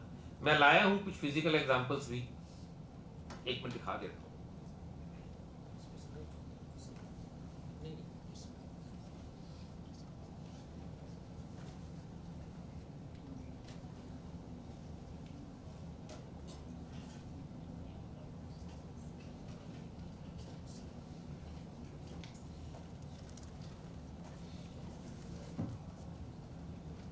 जब हमने शुरू किया ये ऐसा सा था, बिल्कुल ये फर्स्ट पीस है। इसमें तुम देख रहे हो कुछ कंपोनेंट्स लगे हैं, एक जनरल पर्पस पीसीबी है, बोर्ड लिया, उसके ऊपर कुछ कंपोनेंट्स लगाए हमने, और उनको अब ये कनेक्शन है, हार्ड वायर्स लगी हुई हैं। तुम सोच सकते हो कि इसमें कितने कनेक्शंस होंगे, जितनी वायर्स तुम्हें नजर आ रही हैं सारे इसका ईच एंड एवरी कनेक्शन है ये एक। तो शुरुआत में जब तक मैंने इसको टेस्ट नहीं किया, तब तक मैं पीसीबी पर नहीं जा सकता।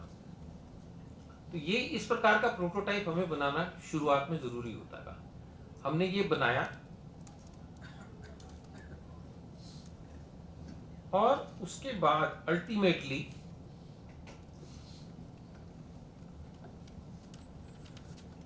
ये मैंने तुम्हें ये दिखाया था, ये वाला प्रोडक्ट जो पीसीबी है।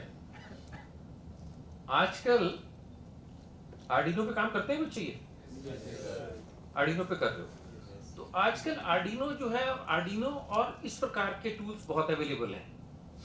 तो तुम जो भी माइक्रो कंट्रोलर चूज करोगे, उसके बोर्ड्स वगैरह ये सारे बने बनाए मिल जाते हैं तुम्हें। क्वाइट लाइकली तुम वो वाले बोर्ड लेकर अपने प्रोटोटाइप जो है ना, और उसके बाद हमने तो ये पूरा का पूरा इसके ऊपर बनाया है, क्योंकि इसके वो उस टाइप के बोर्ड अवेलेबल नहीं थे जो माइक्रो कंट्रोलर हमने चूज किया, तो हमें पूरा का पूरा असेंबल करना पड़ा। मगर ज्यादातर जो है ना, आर्डिनो लेकर उसके साथ कुछ पेरिफेरल्स बना के आप अपना लोग प्रोडक्ट डिजाइन शुरू कर सकते हो।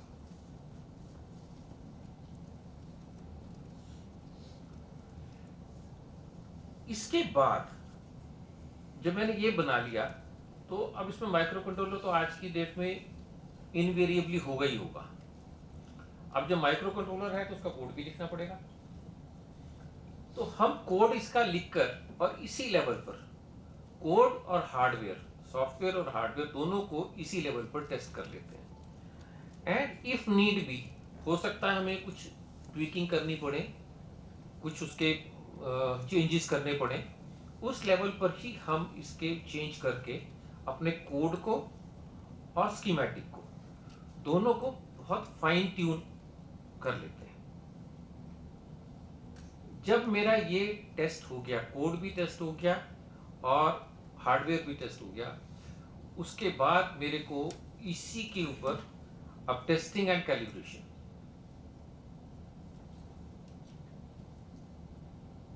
Calibration is a very vital part of most of the instruments, क्योंकि जैसे अब प्रेशर सेंसर हमने लगाया, ब्लड प्रेशर अगर मेरे को मेजर करना है तो it has to measure very very accurately, क्योंकि अगर उसमें एक्यूरेसी अगर नहीं आई तो डॉक्टर क्या रीड कर रहा है, अगर वो प्रेशर ठीक नहीं रीड कर रहा है मेरा ब्लड प्रेशर, तो उसकी प्रिस्क्रिप्शन जो है वो अफेक्ट हो सकती है, क्योंकि उसने तो उस रीडिंग के आधार पे अपनी प्रिस्क्रिप्शन लिखी है। तो आई हैव टू इंश्योर कि वो बहुत एक्यूरेटली रीड करे। तो वहां पर हमारी कैलिब्रेशन इन्वॉल्व हो जाती है। कैलिब्रेशन जो है वो है एग्जैक्ट रीडिंग। जैसे मैं आपको एग्जांपल देता हूँ, बड़ी क्रूड एग्जांपल, वेइंग स्केल की। अब मैं सब्जी लेने गया, मेरे को 1 किलो घिया लेनी है, तो थोड़ी बहुत ही ऊपर नीचे हो गई, डजंट मैटर। मगर अगर मैं सोना खरीद रहा हूँ तो दैट इज, वो measurement has to be accurate, क्योंकि कम मैं नहीं लेना चाहूंगा कि यार उसमें थोड़ा बहुत फर्क पड़ जाए, नहीं मेरे को फर्क नहीं पड़ता अगर थोड़ा कम भी आ गया। इतना सा भी ज्यादा दुकानदार नहीं देना चाहेगा, क्या ज्यादा चला गया, तो वहां पर वो बहुत क्रिटिकल हो जाता है। इसी तरह से जैसे मैंने बॉडी पैरामीटर आपको ब्लड प्रेशर का बताया या ईसीजी बताया, तो जहां पर क्रिटिकलिटी ज्यादा होती है तो वहां पर जितनी क्रिटिकल नीड है उतनी ही क्रिटिकल मेरी कैलिब्रेशन की नीड भी एस्टैब्लिश हो जाती है।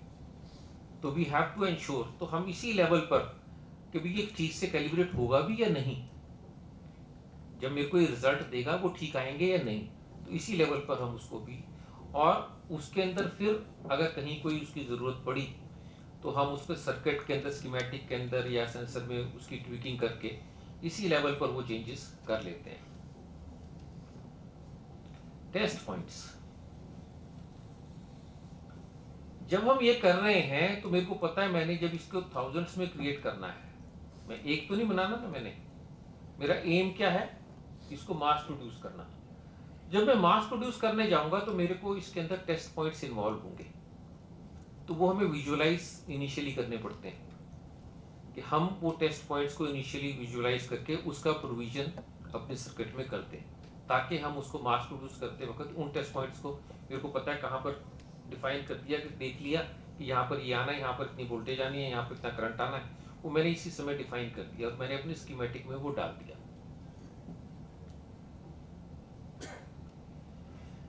डिजाइनिंग द फाइनल प्रोडक्ट, अभी हम ये रॉ डिजाइनिंग, इनिशियल डिजाइनिंग कर रहे थे।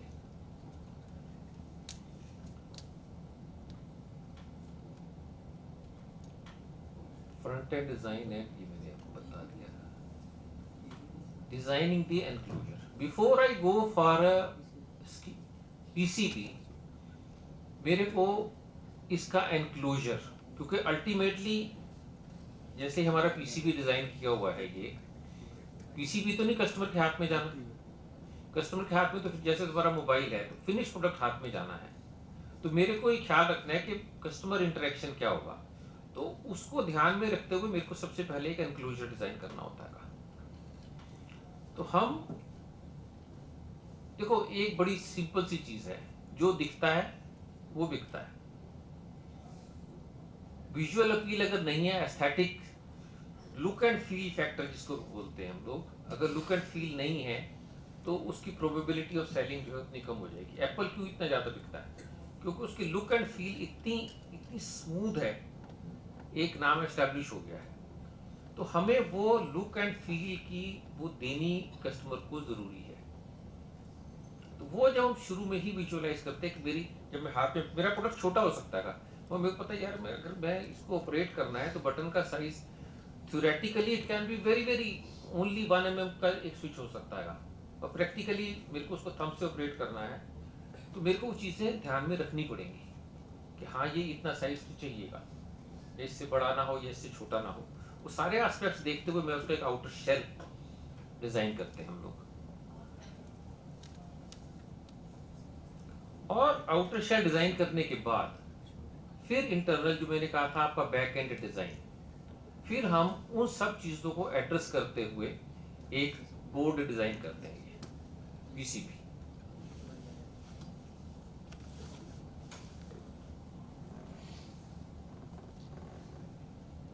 इसके अंदर इलेक्ट्रॉनिक जो सा इसका सारा का सारा स्कीमेटिक के अकॉर्डिंग तो होगा ही, प्लस इसके अंदर placement of all the components के, मेरे को ये स्विच यहाँ चाहिए, ये डिस्प्ले यहाँ चाहिए, उन सब चीजों का भी ध्यान रखते हुए हम इसको प्रोडक्ट डिजाइन की तरफ ले जाते हैं। Role of jigs and fixtures, now हमने प्रोटोटाइप बना लिया, टेस्ट कर लिया, कैलिब्रेट कर लिया। अब जब मैं इसको मास प्रोड्यूस करने जाऊंगा तो मेरे को मास टेस्टिंग भी इन्वॉल्व होगी, सीधी। आजकल जो हम इसकी असेंबली करते हैं इनकी, एक टाइम था जब हमने शुरू किया 76 में, 70 अर्ली 70s में, 80s में, हम एक एक कंपोनेंट, तब वो लीडेड कंपोनेंट्स हुआ करते थे, हाथ से लगाते थे। आज की डेट में आइडिया है तुम्हें लीडेड कंपोनेंट्स और एसएमडी कंपोनेंट्स का? किसको है एसएमडी एंड लीडेड कंपोनेंट्स की डिफरेंशिएशन? है कुछ आइडिया? नहीं, थोड़ा सा मुश्किल है क्योंकि विजुअलाइज कर पाना मुश्किल होगा। फुल फॉर्म पता है एसएमडी को? एसएमडी की फुल फॉर्म पता है?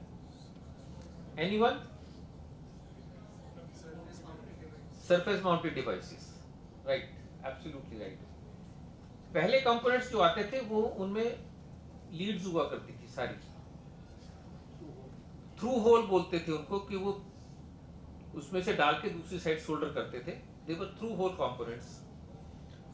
उसके बाद जैसे जैसे मिनिएचराइजेशन आई, हमारा मोबाइल इतना छोटा क्यों है, आजकल के कंप्यूटर इतने छोटे छोटे टैब्स क्यों कैसे पॉसिबल हुए? क्योंकि सारे के सारे एसएमडी टेक्निक को डिप्लॉय करते हैं। Surface mounted devices, surface mounted devices आज इतनी छोटी हो गई हैं, एक रेजिस्टेंस का size can be 0.5 mm into 0.1 mm। इतने छोटे को, मतलब कुछ कंपोनेंट्स तो आपको विजुअली देखने भी मुश्किल होंगे, अगर आप बोर्ड के ऊपर देखोगे तो दिखेंगे भी नहीं शायद।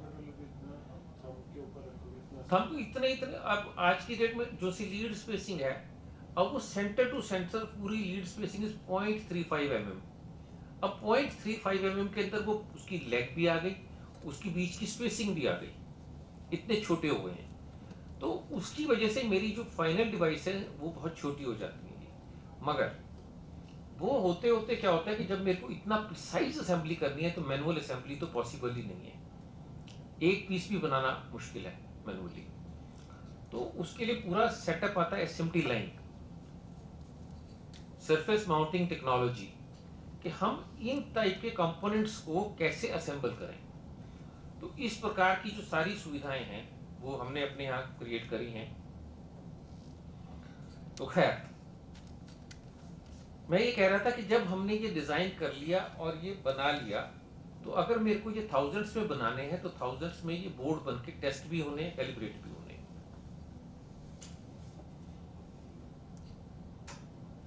इस प्रकार के जिग्स फिर हम इसके डिजाइन करते हैं। इसमें ये नेल बेड है, ये सारे जो पॉइंट्स है, ये टेस्ट पॉइंट्स जो मैं आपको बता रहा था, ये सारे इसके पॉइंट्स हैं जहां पर हमने इनकी टेस्टिंग करनी है। अब अगर इतने पॉइंट्स मेरे को हर एक बोर्ड के ऊपर लगाने हैं, तो हर एक बोर्ड जो टेस्ट करना है उसको एक एक करके लगाना बहुत मुश्किल होगा। अगर एक बोर्ड पे मेरे को 100 कॉन्टैक्ट्स लगाने हैं तो एक बोर्ड के ऊपर 100 कॉन्टैक्ट बनाने, फिर टेस्ट करना और फिर उसको डिसमेंटल करना बहुत मुश्किल होगा। तो हम ये नेल बेड डिजाइन जो है ना, and again it has to be very very precise, और अपने आप में ये एक और टेक्नोलॉजी है, how to design a testing. इसके ऊपर रख के हम ये वाला पीसीबी जो है, ये मेरा बोर्ड है, ये इसका टेस्टिंग का पार्ट है, इसको मैं इसके ऊपर लगा के और इसके अंदर हम ये यहाँ पर इसके अंदर इसको इस ग्रुप में रख देते हैं। एक सेकंड में ही सारे के सारे कॉन्टैक्ट इसके जहाँ जहाँ बनने हैं सारे कॉन्टैक्ट्स बनते हैं, और फिर यहाँ से ये अटैच होता है कंप्यूटर को। वहाँ पर इसकी टेस्टिंग जो है, एक एक बोर्ड की टेस्टिंग से अबाउट 2 सेकंड्स में, 3 सेकंड्स में एक बोर्ड की टेस्टिंग हो जाती है। क्योंकि अगर मैं इतनी स्पीड से टेस्ट नहीं कर सकता तो प्रोड्यूस भी नहीं कर सकता। तो इसका जो जिग्स का और फिक्सर का डिजाइन है ये बहुत क्रिटिकल हो जाता है। मगर ये स्टेप्स हैं जिनको अचीव करके फिर हम इंश्योर कर सकते हैं कि हम एक रिलायबल प्रोडक्ट बनेगा, and each and every product will be reliable. ये नहीं कि कुछ ठीक निकलेंगे कुछ खराब निकलेंगे।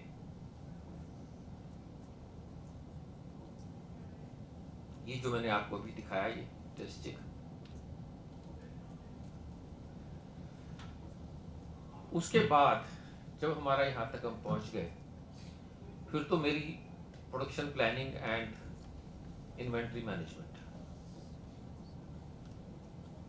प्रोडक्शन से पहले कि किस कंपोनेंट के अंदर इसके अंदर क्या क्या लगेगा, कितना लगेगा, और जब मैं प्रोड्यूस करूँगा उसको कैसे प्लान करूँगा, फिर तो आगे फिजिकल प्लानिंग जो है वो आ जाती है हमारी। इसके लिए काफ़ी सॉफ्टवेयर्स वगैरह भी हम यूज़ करते हैं, किटिंग भी बोलते हैं उसको, कि किस किस बोर्ड के अंदर असेंबलीज हैं, सब असेंबलीज हैं। अब ये वाला तो सिंगल बोर्ड है, एक ये वाला इंस्ट्रूमेंट, मगर कई बार कहीं की मल्टीपल असेंबलीज लगती हैं, फिर आपस में कनेक्ट होती हैं। जैसे कंप्यूटर में तुमने देखा होगा पावर सप्लाई का अलग मॉड्यूल है और अलग अलग वो चीज़ें हैं, तो सबकी किटिंग करके हम उसको प्रोडक्शन प्लानिंग और मैन्युफैक्चरिंग कर सकते हैं।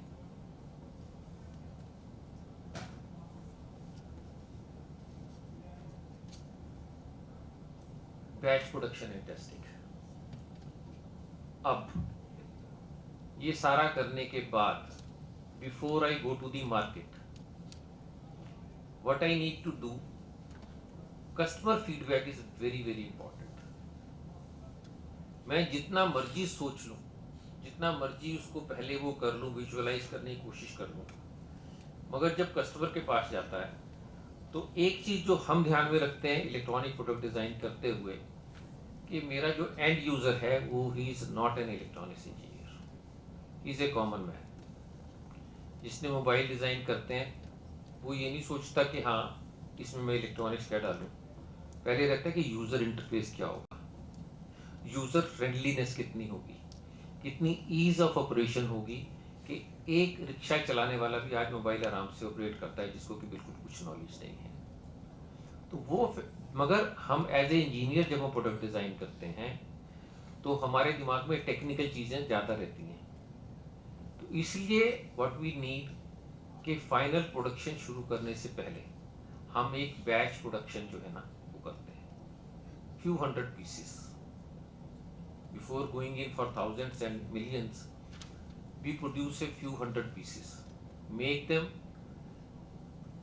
send to the potential users, take their feedback. That is absolutely critical, क्योंकि वहां से मेरे को पता चलता है कि मेरा यूजर कैसे फील कर रहा है इसमें, और उसकी फीडबैक लेके अभी भी अगर मैं कुछ चेंज करना चाहूँ तो इस स्टेज पे मुझे वो करना होगा, क्योंकि once we go in for mass production then changes will be almost impossible.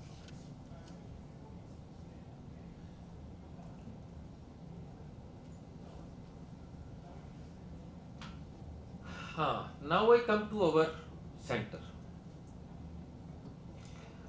जैसे आपका यहाँ पर ये क्यूरिन के नाम से, I am from Ambala College of Engineering and Applied Research, which is situated in Ambala, Engineering College है। जैसे आपका इंक्यूबेशन सेंटर है, ऐसे ही हमारा भी इंक्यूबेशन सेंटर है एपिक के नाम से। एपिक की full form is entrepreneurship promotion and incubation council. हम इसमें हर एक स्टेज के ऊपर, जितनी स्टेजेस मैंने आपको बताई, इस हर एक स्टेज को करने के लिए विजुअलाइज से लेकर और फिनिश प्रोडक्ट तक जाने के लिए वी हैव द फैसिलिटीज। और उसमें जो डिपार्टमेंट्स, कोई भी प्रोडक्ट सिंगल डिसिप्लिन से नहीं बनता। आपने एक इलेक्ट्रॉनिक बनाना है, कुछ भी बनाना है, उसमें इलेक्ट्रॉनिक्स भी इन्वॉल्व हो गई, मैकेनिकल भी इन्वॉल्व हो गई, सॉफ्टवेयर भी, कंप्यूटर भी इन्वॉल्व हो गई होगा जहाँ तक है, और जब सेंसर्स की बात आएगी तो हो सकता है बायोटेक्नोलॉजी भी इन्वॉल्व हो जाए। तो कोई भी प्रोडक्ट जो है मल्टीपल डिसिप्लिन से ही बनता है। तो हमारे पास मल्टीपल डिसिप्लिन के अंदर जो हमने फैसिलिटीज कुछ लगाई हुई हैं, ये मैकेनिकल में है हमारे पास, जो सर बिल्कुल लेफ्ट पर देख रहे हैं, this is a 3D printer जिसका कि platform size is 14 inch by 12 by 12, इतना बड़ा हम, और ये बिल्कुल इंडस्ट्रियल ग्रेड 3D प्रिंटर है। इसके अंदर हम जो से 3D पार्ट्स बनाते हैं, they are not just for visualization कि हमने एक प्रोडक्ट बना के उसको लुक एंड फील ले लिया, इट्स नॉट जस्ट दैट। इसके अंदर हमने मान लो गियर बनाना है, मेरे को एक डिजाइन किया, मैंने गियर बना के I can actually use that gear into a machine. उसकी इसकी यूज करते हैं सारे प्लास्टिक्स, PLA नहीं PLA है, PC है, ABS है, नायलॉन है, अलग अलग मटेरियल्स जो हैं। और फिर जो नेक्स्ट देख रहे हैं आप, this is a injection moulding machine, जो थर्ड राइट मोस्ट है, that is a CNC turning centre. तो हमारे पास जो फैसिलिटीज़ हैं वो मैकेनिकल में प्रोडक्शन के लिए up to 2 micron. You can visualize 2 micron. 1 micron is how much? Anyone? Micron का आइडिया है? 10 to the power -6. बिल्कुल ठीक. तो 1 mm का 1000वां हिस्सा, 1 मिलीमीटर का 1000वां हिस्सा इज 1 माइक्रोन. तो हमारे पास जो जनरल मशीनिंग है, ये वाली जो मैंने इसमें दिखाई हुई है, ये CNC लर्निंग सेंटर है, इसमें हम 5 माइक्रोन तक की एक्यूरेसी तक जा सकते हैं. क्योंकि जब हम एक प्रोडक्ट बना रहे हैं तो it has to be industrial grade. और इसके फर्दर जाने के लिए मेरे पास पूरा फिर CNC ग्राइंडिंग है, CNC सिलेंड्रिकल ग्राइंडिंग है, CNC सरफेस ग्राइंडिंग है, जिसके अंदर की ऑलमोस्ट मिरर लाइक फिनिश आ जाती है. वो भी 2 माइक्रोन होती है. मगर जब हम डाइस तक जाते हैं तो हमारे को वो 2 माइक्रोन की एक्यूरेसी रिक्वायर्ड होती है. अगर उससे नीचे है तो फिर मेरी डाइस वगैरह का काम नहीं चल सकता. तो हमारे पास वो भी हैं मैकेनिकल में. ये इलेक्ट्रॉनिक्स के अंदर में ये कुछ जो कैलिब्रेशन की मैं आपसे बात कर रहा था, तो हमारे पास ये वर्ल्ड क्लास, क्योंकि जब मेरे को इंश्योर करना है, मैं क्लेम कर रहा हूँ कि मेरा इंस्ट्रूमेंट इतना एक्यूरेट है, तो it has to be against some standard, and we have a world standard calibration standards and calibration lab. जो मैं आपको लेफ्ट में दिख रहा है, ये टेम्परेचर कैलिब्रेटर है. इसके अंदर resolution is 0.01 degree centigrade. Next is the temperature measurement, उसके अंदर 0.001 डिग्री सेंटीग्रेड का है. इसी तरह से ह्यूमिडिटी का है, 0.01% ह्यूमिडिटी का, और मल्टी पैरामीटर कैलिब्रेशंस है. तो हमारे पास वर्ल्ड क्लास लैब है टू इंश्योर एनी प्रोडक्ट कि हाँ वो वर्ल्ड स्टैंडर्ड मीट करता है.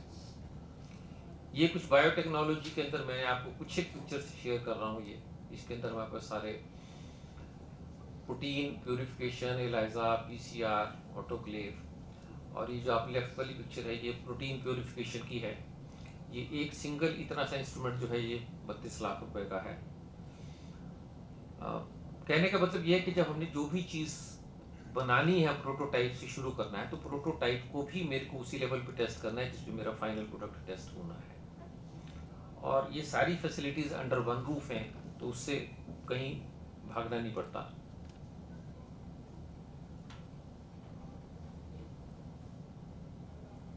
जब हम इंक्यूबेशन की बात करते हैं तो हैंड होल्डिंग जो है और mentorship is a very very vital part.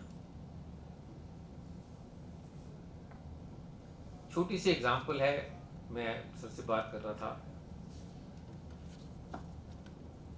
जैसे इंजीनियरिंग है, ये एक ट्रेनिंग है.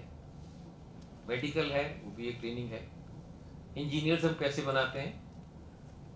तुम सब लोग लैब्स में, वर्कशॉप्स में प्रैक्टिकल ट्रेनिंग लेते हो. हम डॉक्टर्स बनाने हैं, कैसे बनाते हैं हम लोग? किसी भी मेडिकल कॉलेज के साथ एक हॉस्पिटल अटैच्ड होगा ही होगा. हॉस्पिटल कैन रिमेन इंडिपेंडेंट, मगर medical college can not be independent of an hospital. बहुत छोटी सी एग्जांपल लेते हैं. मेरे को स्विमिंग सीखनी है, एक ट्रेनिंग है. What do I need? पानी तो चाहिए. गद्दे पे तो नहीं सिखा पाऊंगा, पानी ही चाहिएगा. पानी होने के बाद फिर देन हु विल टीच? कौन सिखाएगा? एक इंस्ट्रक्टर. वो इंस्ट्रक्टर जिसने खुद स्विमिंग करी है, जिसको स्विमिंग की नॉलेज है. इतने एंगल पे इतनी फोर्स से हाथ चलाना, इतने एंगल पे इतने फोर्स से पैर चलाना, स्विमिंग आ जाएगी? नहीं. कितनी मर्जी एक्यूरेट को इंफॉर्मेशन हो, स्विमिंग नहीं आएगी. एक इंस्ट्रक्टर जिसको स्विमिंग आती है, उसको चाहे वो सारी नॉलेज ना हो, मगर वो स्विमिंग सिखा देगा. ठीक. इसी प्रकार से जब हमने ये अपना इंक्यूबेशन सेंटर एस्टैब्लिश किया, हमारा ये सेंटर हमने सोच के नहीं एस्टैब्लिश किया कि हम एक सेंटर बनाएंगे, एक स्कीम है उसके अंडर में एक सेंटर. ऐसा नहीं हुआ. हम लोग 8 फ्रेंड्स हैं. 8 में से हम 7 इंजीनियर्स हैं. और इंटरेस्टिंगली हम 8 के 8 फर्स्ट जनरेशन एंटरप्रेन्योर्स हैं. मैंने अपना एंटरप्राइज 1976 में शुरू किया, इसी तरह से औरों ने उसी समय के आसपास शुरू करे। कोई मैकेनिकल में है, इलेक्ट्रॉनिक्स में है, बायोटेक में है। हम सारे ही BTech, MTech, PhDs, MBAs from the best universities in the world, कोई स्टैनफोर्ड से है, कोई कहीं से है, सारे के सारे, और हर each one has an experience of 40 to 50 years in manufacturing। हमारा कंबाइंड एक्सपीरियंस, हमारे जो ग्रुप है फ्रेंड्स का, मोर देन 300 एंटरप्रेन्योरल ईयर्स का हमारा मैन्युफैक्चरिंग का एक्सपीरियंस है।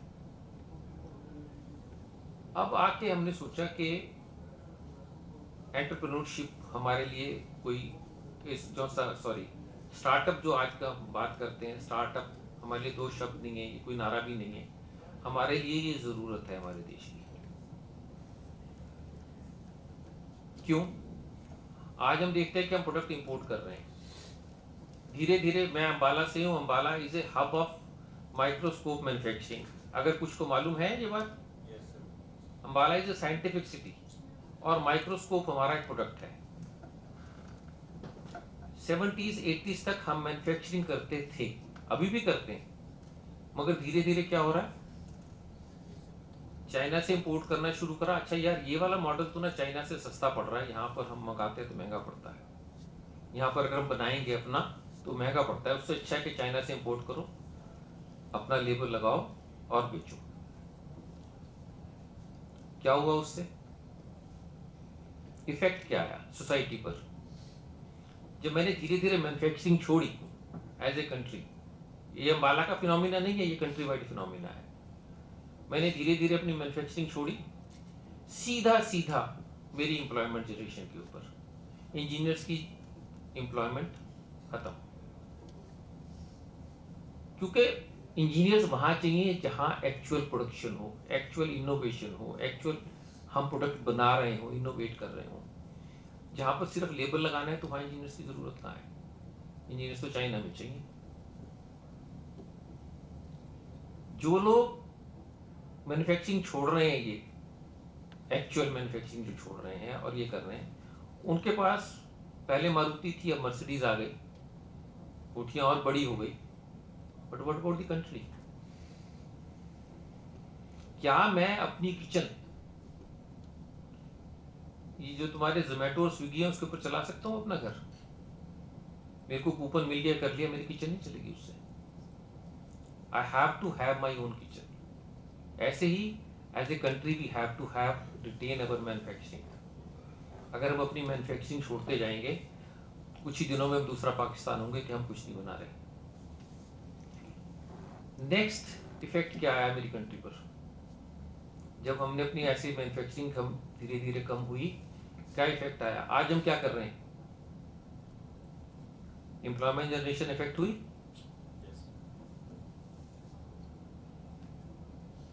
अब एम्प्लॉयमेंट तो चाहिए। हम ये देखते हैं कि हमारे पास गवर्नमेंट दिखाती है कितनी ग्रोथ हुई मेरी एमएसएमई की, ये आंकड़े हैं, मेरी इतने % ग्रोथ रही। क्या वो एक्चुअल ग्रोथ है? क्या वो मैंने प्रोड्यूस किया? जो लोग ये कर रहे हैं वो एमएसएमई में रजिस्टर्ड हैं और उनकी जो फिगर्स हैं वो उसके अंदर रिफ्लेक्ट होती हैं, मगर क्या वो एक्चुअल हमारी फिगर्स हैं? नहीं। उसमें से बहुत बड़ा पार्ट वो है जो हमने चाइना से इंपोर्ट किया, लेबल लगाया और बेचा, और दिखा रहे हैं कि हमने प्रोड्यूस किया। ठीक है, एम्प्लॉयमेंट फिर भी चाहिए। अभी हम क्या कर रहे हैं? विदेशी कंपनियों को इनवाइट कर रहे हैं, हमारे यहाँ आओ, अपने उद्योग लगाओ। उनको इंसेंटिव दे रहे हैं। क्यों? क्योंकि मैं अपनी जॉब जनरेट नहीं कर पा रहा जो मेरी पॉपुलेशन है। As a country where are we heading? ये पिक्चर जब हमारे को दिखी, हमारे सामने एक तरह से जीवंत हुई हमारी रोजमर्रा की डिस्कशन के अंदर, तब हमारे दिमाग में ये आया कि what do we need to do. तो हमने कहा जो तो चाइना के रास्ते चले गए वो वापस नहीं आते, उनको तो खून मुंह लगा, आसानी से इजीली और ज्यादा पैसा बन रहा है, मगर मेरी ज़रूरत तो है अपनी इंडस्ट्री को सर्वाइव कराने की, तो हमें नई इंडस्ट्री, नए उद्योग लगाने होंगे, नए एंटरप्रेन्योर्स पैदा करने होंगे। ये हमें ज़रूरत नज़र आई बहुत क्लियरली। फिर दिमाग में आया कि अगर एंटरप्रेन्योर्स बनाने हैं तो कैसे बनाएंगे हम उसका ट्रेनिंग ग्राउंड क्या रखेंगे। तब ये दिमाग में आया जो मैं तुमसे कही कैसे, कि स्विमिंग पूल वाली एग्जांपल सारी डिस्कशंस के बीच में निकल के आया कि अगर एंटरप्रेन्योर्स बना रहे हैं तो व्हाट डू आई नीड, मेरा स्विमिंग पूल क्या होगा ट्रेनिंग का। It can not B other than an enterprise. जैसे स्विमिंग के लिए पानी के अलावा और कोई माध्यम नहीं हो सकता, ऐसे ही अगर मेरे को एंटरप्रेन्योर्स बनाने हैं तो swimming pool has to be an enterprise. And who will mentor, who will train them? Entrepreneurs, successful entrepreneurs. जब ये दिन हमें आया कि मैंने कहा वो तो हम है, 40 साल 50 साल, each one of us has been manufacturing as an enterprise. मैंने कहा हमसे अच्छा मेंटर कौन? तब हमने अपनी एक टीम फॉर्म करी और इस बेसिस को लेकर हमने अपना ये ब्लूप्रिंट जो है वो इवॉल्व किया।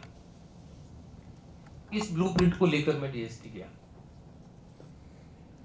जब डीएसटी गए तो उन्होंने कि आप क्या चाहते हो? हमने कहा हमें टीबीआई चाहिए, technology business incubator, what is your plan?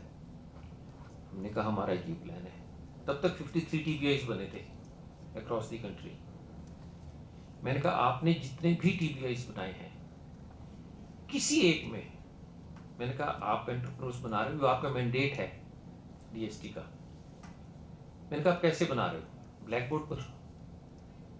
मैंने कहा किसी एक इंक्यूबेटर के अंदर एंटरप्राइज है तो उनका बिल्कुल एकदम straight way, who will run that? Exactly, that's my point. मैंने कहा वहां पर जो लोग आपको ट्रेनिंग इम्पार्ट कर रहे हैं, मैं कहा वो खुद कभी पानी में उतरे? They know very much. वो उनका जो उनका फील्ड है उसके अंदर वो धुरंधर है, महारत है उनको, जो वो पढ़ा रहे हैं, फिजिक्स पढ़ा रहे हैं, केमिस्ट्री पढ़ा रहे हैं, इलेक्ट्रॉनिक्स पढ़ा रहे हैं। But enterprise is all together different thing. हमने कहा हम 8 लोग 300 साल का अनुभव रखते हैं, 500 करोड़ से ऊपर का उत्पादन करते हैं, मैन्युफैक्चरिंग करते हैं, और वो आइटम्स बनाते हैं जो कंट्री में कोई नहीं बना रहा। अब हमारा उद्देश्य क्या है? विद दिस एक्सपीरियंस, अगर आज ये मारुत वहां से शुरू करे, जीरो से, जहां से मैंने शुरू किया था, ही विल टेक, मैंने 50 साल लिए, इसको भी 40 साल तो लगेंगे, 25 साल लगेंगे नहीं। अब हमारा उद्देश्य ये है कि जो हमने 50 साल के अंदर ये इकट्ठा किया है, जोड़ा है, वो अगले 5 साल में अगली जनरेशन को, तुम सबको वो ट्रेनिंग, वो मेंटरशिप, वो इम्पार्ट करना अब हमारा धर्म है। There is no need to reinvent the wheel.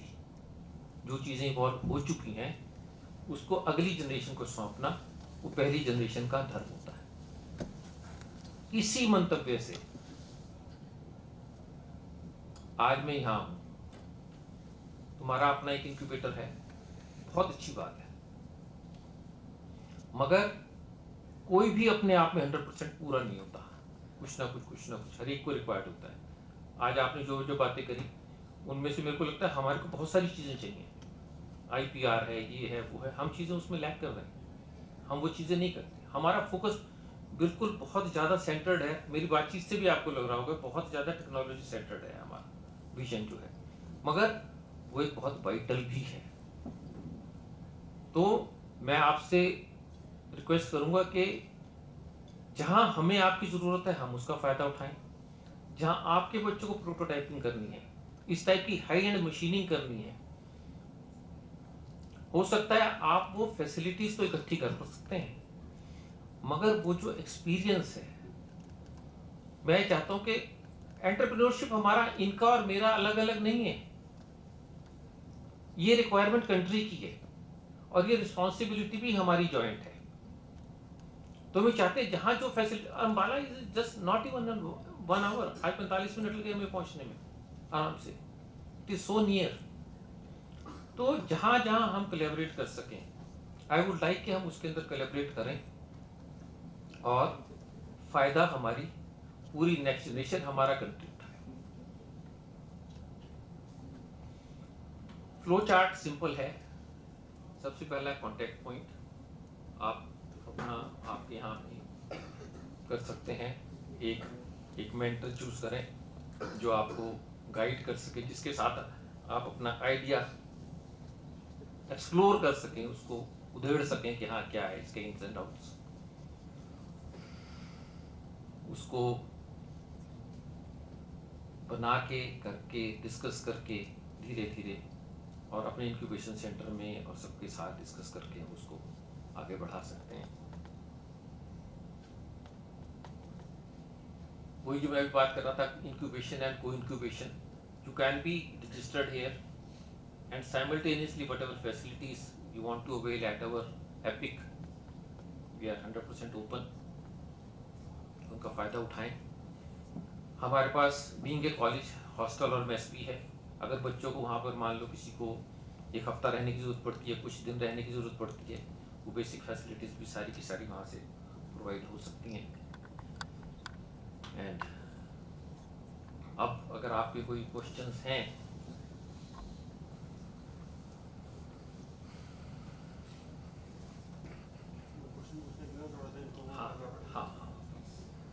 Thank you very much sir, first of all for this talk. देखिए जो चीज़ें सर ने बताई आप लोग को, कुछ भी उसमें ऐसा नहीं था कि जो हम लोग नहीं बता सकते, ठीक है ना, as a faculty.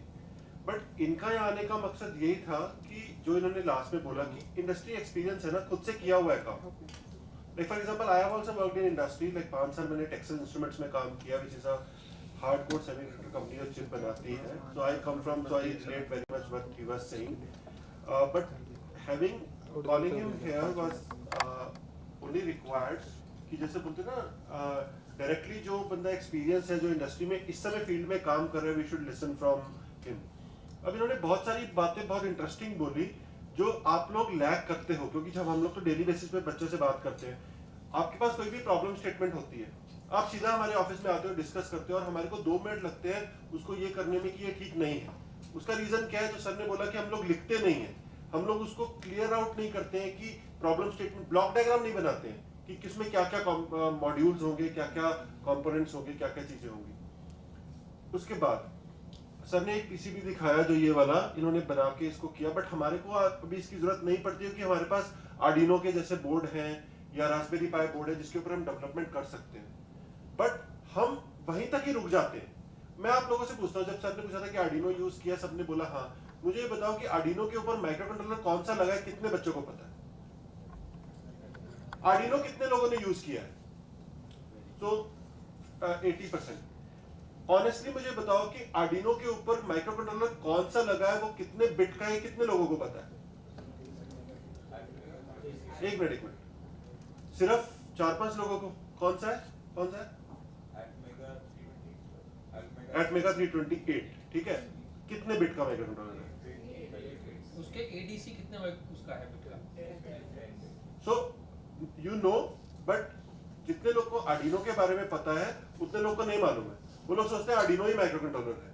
So what sir mention about the specification, कि अगर आप माइक्रो कंट्रोलर यूज कर रहे हो, ठीक है ना, तो ये नहीं है कि आर्डिनो मिला तो आर्डिनो ही कर लिया, ठीक है ना। आपको शायद हो सकता है 16 बिट का चाहिए हो, तो क्या हमें वो स्पेसिफिकेशन पता है? ये सारी चीजें। उसके बाद पीसीबी इंप्लीमेंटेशन के लिए कितने लोग जाते हैं? चलो आप तो फर्स्ट ईयर में हो, बट कितने, फिर भी मैं पूछता हूँ, कितने लोगों ने पीसीबी डिजाइन के बारे में सोचा है, या किसी को पता है कि पीसीबी डिजाइन जैसी चीज भी होती है? कितने लोगों को क्लैरिटी है? मतलब क्या पता है आपको पीसीबी डिजाइनिंग के बारे में? सर मतलब जितना भी सुना है वो यही होता है कि जैसे जो ट्रांजिस्टर वगैरह है वो सब डिजाइन करके, क्योंकि वो हम फिजिकली तो लगा नहीं सकते, तो वो डिजाइन करना होता है। जैसे सर ने बोर्ड दिखाया ना, इसके ऊपर ये सारी तारें लगी हुई हैं। This is general purpose board. General purpose board क्या है कि होल्स है, उसके अंदर आप कंपोनेंट थ्रू होल कर सकते हो और दूसरी साइड से सोल्डर कर सकते हो, तो थ्रू होल बताया। और ये सारे तारे सर ने कनेक्ट की हुई है, कितनी सारी। जब पीसीबी डिजाइन होती है उसके ऊपर कॉपर की क्लैडिंग होती है, इसमें सारी कोई तार और ये सारी तारें ही हैं जो देख रहे हो, बट फिजिकली कोई तार नहीं है। these are all copper connection. तो अल्टीमेटली हम लोग तो आर्डिनो से आगे बढ़ ही नहीं पाते हैं, हम लोग सिर्फ आर्डिनो के साथ इंटरफेस कनेक्ट करके। बाय द वे ये जो माइक्रो कंट्रोलर है ये 32 बिट का माइक्रो कंट्रोलर है, 32 बिट माइक्रो कंट्रोलर है और इसका एडीसी 12 बिट एडीसी है और इसमें बाकी और बहुत कुछ है जो आर्डिनो में नहीं होता। तो क्योंकि आर्डिनो तो हमारे लिए बिल्कुल ही बच्चा था इसकी नीड के हिसाब से, तो हमारे लिए आर्डिनो से हम शुरू कर ही नहीं सकते थे, तो that is why we started with this way. Why Arduino is so popular? किसी को मालूम है? नहीं, easy to use तो ठीक है, बट वो तो आपने यूज करने के बाद ही पता लगा ना कि easy to use है। पहले तो नहीं, किसी से पूछ के तो नहीं कह देना कि कौन सा micro controller easy to use है वही खरीद लेते हैं। It is open source. It is open source और it is low cost. आपको 700, 800, 500 रुपए का भी Arduino मिल जाएगा, क्योंकि ओरिजिनली Arduino बनता है इटली में, and that is costing you around 1500 rupees, but because it is open source anybody can manufacture, उसका कोई proprietary वो नहीं है, तो 500 रुपए में भी आपको दिल्ली में जाओगे तो मिल जाएगा। because it is open source तो उसके कोड्स वगैरह बहुत आसानी से मिल जाते हैं, तो हमें खुद से कुछ करना ही नहीं है। और 4 साल की डिग्री में बच्चों को Arduino के अलावा और Atmega 328 के अलावा दूसरा कोई माइक्रो कंट्रोलर पता ही नहीं होता है। कोई एक माइक्रो कंट्रोलर का नाम और बता सकते हो? STM32 कौन सी कंपनी का है? This is a good thing, अगर आपको पता है तो आई एम वेरी हैप्पी, मेरे को ऐसा बुरा नहीं लगा कि पता है तो कैसे पता है। This is very good thing कि STM32 आपको पता है कितने बिट का है? 32 बिट का, ठीक है। सो दिस इज अ पॉइंट कि हमें इन चीजों की क्लैरिटी होनी चाहिए, स्पेसिफिकेशन के बारे में पता होना चाहिए। हम आर्डिनो या किसी भी प्लेटफॉर्म पे हम प्रोटोटाइपिंग कर रहे हैं, देखो आर्डिनो बोर्ड है या STM32 बोर्ड है, रास्पबेरी पाई है, it is only for prototyping. आप पूरा का पूरा रास्पबेरी पाई अपने फाइनल प्रोडक्ट में तो नहीं लगाओगे, कितनी स्पेस लेगा, रियल एस्टेट, ठीक है। आप पूरा का पूरा आर्डिनो अपने पूरे उसमें तो नहीं लगाओगे, माइक्रोकंट्रोलर तो इतना सही है, तो आपको पीसीबी डिजाइनिंग करना है, पीसीबी डिजाइन के बाद उसको प्रोडक्ट फॉर्म में लेके आना है, जो हमने बच्चों को, जिसके लिए हम आपको सपोर्ट प्रोवाइड करते हैं। अब सर ने एक बहुत अच्छी बात बोली जो मुझे भी नहीं पता थी, कि इनके पास इस तरह की फैसिलिटी है कि ये लोग कर सकते हैं हमें सपोर्ट।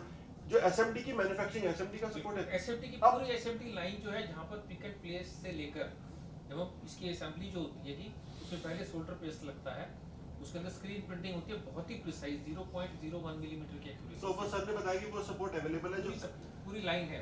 एसएमडी कंपोनेंट आप हाथ से पिक भी नहीं करते हो, वो जब आप ऑर्डर करोगे ना एसएमडी को, वो रील की फॉर्म में आता है, तो रील की पूरी रील, जैसे बंदूक के अंदर मैगजीन लग जाती है, वो पूरी रील उसमें लग जाती है, ऑटोमेटिकली वो उसको पिक करता है और प्लेस करता है। You never touch a component, क्योंकि एसएमडी कंपोनेंट बहुत छोटा होता है, सरफेस माउंटिंग डिवाइस, उसकी जो लेग्स होती है वो सेम ही सरफेस पे है जिसपे ऊपर आपको सोल्डरिंग करनी है ना। So that support is also available. जो आपने आर्डिनो के ऊपर माइक्रोकंट्रोलर देखा है, that is a through hole component, वो ऐसे लगा हुआ है ना, नीचे सॉकेट है उसका, that microcontroller is also available in DIP package, sorry SMD package. आप चेक करो एट दिस, जो आपका माइक्रोकंट्रोलर है उसका पूरा पार्ट नंबर बताना क्या है, जो उसके ऊपर लगा हुआ है आर्डिनो के ऊपर, Atmega 328 है ना, उसके आगे एक P भी है, P stand for P DIP, P is a P DIP package, dual in line package, कि वो थ्रू होल है, वो अंदर चला जाता है। देन उसका जो एसएमडी पार्ट है बहुत छोटा सा माइक्रोकंट्रोलर है, मिनिमम जो माइक्रोकंट्रोलर है वो मेरे थंब के ऊपर मैं उसको रखूंगा, पिक्चर अगर मैं आपको दिखाऊंगा, क्योंकि 6 पिन का माइक्रोकंट्रोलर है, क्योंकि उसको क्या चाहिए, पावर चाहिए और क्लॉक चाहिए, तो पावर के लिए 2 पिन हो गई, 2 क्लॉक के लिए हो गई, इनपुट आउटपुट, अगर सिर्फ इनपुट आउटपुट ऑपरेशन करवाना है तो, ठीक है ना। तो there are so much to do, और सर ने इतनी अच्छी बातें बताई कि आप कैसे प्रोटोटाइपिंग कर सकते हो। एक चीज जो मेरे लिए भी नई थी, देखो इतना मैंने 5-6 साल इंडस्ट्री में काम किया, 2 इंडस्ट्रीज में, textile instruments and RS component, ये चीज मेरे लिए भी नई थी कि हम इस तरह से कैलिब्रेट करने के लिए इस तरह का टेस्ट डिक बना सकते हैं। और इसके बारे में सबसे और पूछूंगा कि कैसे, क्योंकि हम लोग ने भी प्रोडक्ट बनाया तो हमने उसकी मैनुअल टेस्टिंग करी, ठीक है ना, क्योंकि हमने 100 के पीसेज में बनाया, बट अब अगर 1000 के पीसेज में बना रहे तो आपको ऑटोमेटिक टेस्टिंग की रिक्वायरमेंट है। तो this was a new thing for me also after having 10 year of experience in the electronics industry, right, कि इस तरह के टेस्टिंग भी हमें खुद से डिजाइन करके बनाना पड़ता है। These testing facilities are the part of the production line where every single component being हमारे manufactured is pass being tested. अलग-अलग लैब्स हैं हमारे पास, R&D लैब अलग है, डिजाइन लैब, हमारा 3D डिजाइन सेंटर है मैकेनिकल का, इस तरह मशीनिंग का पूरा है, इस तरह से R&D लैब है, फिर test and standards and calibration lab है, बायोटेक्नोलॉजी का पूरा एक अलग सेक्शन है जिसके अंदर ये सारी फैसिलिटीज हैं। तो वी हैव अ फुल, मतलब आप आइडिया स्टेज से लेकर, और अगर बच्चा को इलेक्ट्रॉनिक्स में है तो जो प्रोडक्शन, मैं ना आई वुड लाइक के मारूफ शुड कम, और because he is an incubator, अभी वहाँ पर ये कर रहे हैं, तो ये आपके जो सीधे सवाल होंगे ना, ये उसका जवाब ये देगा मारूफ का। So, meanwhile मैं आप लोगों को थोड़ा इन्वोक करता हूँ क्वेश्चंस के लिए। I request at least few questions should come from you। कितना भी बेसिक क्वेश्चन, क्योंकि आप लोग इलेक्ट्रॉनिक्स से हो, मैकेट्रॉनिक्स में बहुत बड़ा पार्ट इलेक्ट्रॉनिक का है, so please try to ask at least few questions। ये मेरा ऑब्जेक्टिव था इंटरफेयर करने का और थोड़ा इस तरह का डिस्कशन करने का। आपको पता है इसी डिपार्टमेंट में हमने ही मशीन खरीद के न्यूजर आईटीसी से पीसीबी मैन्युफैक्चरिंग मशीन है एक आपके पास, आप देखिए आपने। तो दैट एक्चुअली वैसे पीसीबी मैन्युफैक्चरिंग होती है वो इचिंग ऑपरेशन से होती है। कॉपर क्लैडिंग है तो कॉपर क्लैड जब कॉपर इच होता है तो वो ट्रैक बन जाते हैं। बट जो हमने मशीन की है that machine is from a startup which is a additive, कि वो ट्रैक बनाता है, ठीक है ना। कॉपर जो है लिक्विड फॉर्म में है, वो ट्रैक बनाता है। किसने देखा उसको यूज करते हुए मशीन को? So you can actually do PCB designing छोटे लेवल पे, छोटे छोटे बोर्ड, इतने साइज का बोर्ड आपका हो जाएगा, ठीक है ना। So with this I would request you to please students कुछ क्वेश्चन तो पूछिए, कितना भी जेनरिक क्वेश्चन हो that's absolutely okay. Anybody related to prototyping, related to product, related to electronics?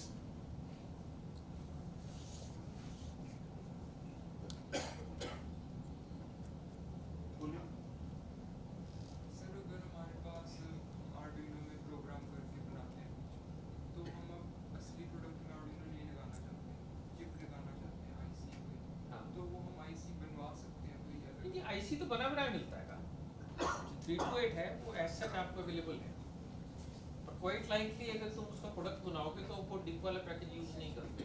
तो मैं जैसे बताया कि एसएमडी पैकेज भी उसके आते हैं, बट नॉर्मली मैंने किसी प्रोडक्ट के अंदर अभी तक आर्डिनो वो जो 328 है मैंने किसी प्रोडक्ट के अंदर नहीं देखा।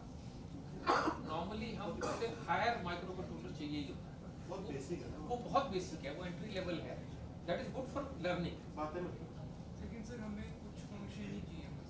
हाँ तो तुम यूज कर सकते हो, very well, very well use it. आपको पता है एट 80 to 328 कौन सी कंपनी बनाती है? Which is the name of the company that makes? ESP तो नहीं, Atmega। Atmega. So Atmega is a product, Atmel is the name of the company. So जो Arduino board है जो इन्होंने सवाल पूछा, उस बोर्ड के ऊपर वो सारी फैसिलिटी है जो माइक्रोकंट्रोलर को यूज करने के लिए जरूरी है। Microcontroller as a stand alone device use नहीं हो सकता है, उसको क्लॉक चाहिए, उसको पावर चाहिए, वो क्लॉक वगैरह उस पर अवेलेबल है। बट जब आपने एक बार अपना प्रोडक्ट टेस्ट कर लिया तो आप जब अपनी पीसीबी बनाओगे तो आपको उसके ऊपर सारी फंक्शनैलिटी नहीं चाहिए जो Arduino बोर्ड के ऊपर है, क्योंकि Arduino board is a general purpose board. Arduino board ने आपको माइक्रोकंट्रोलर की हर पिन का एक्सेस दे दिया, तो आप उसको हर पिन को एक्सेस कर सकते हो। बट आपके फाइनल प्रोडक्ट में क्या आपको हर पिन का एक्सेस चाहिए?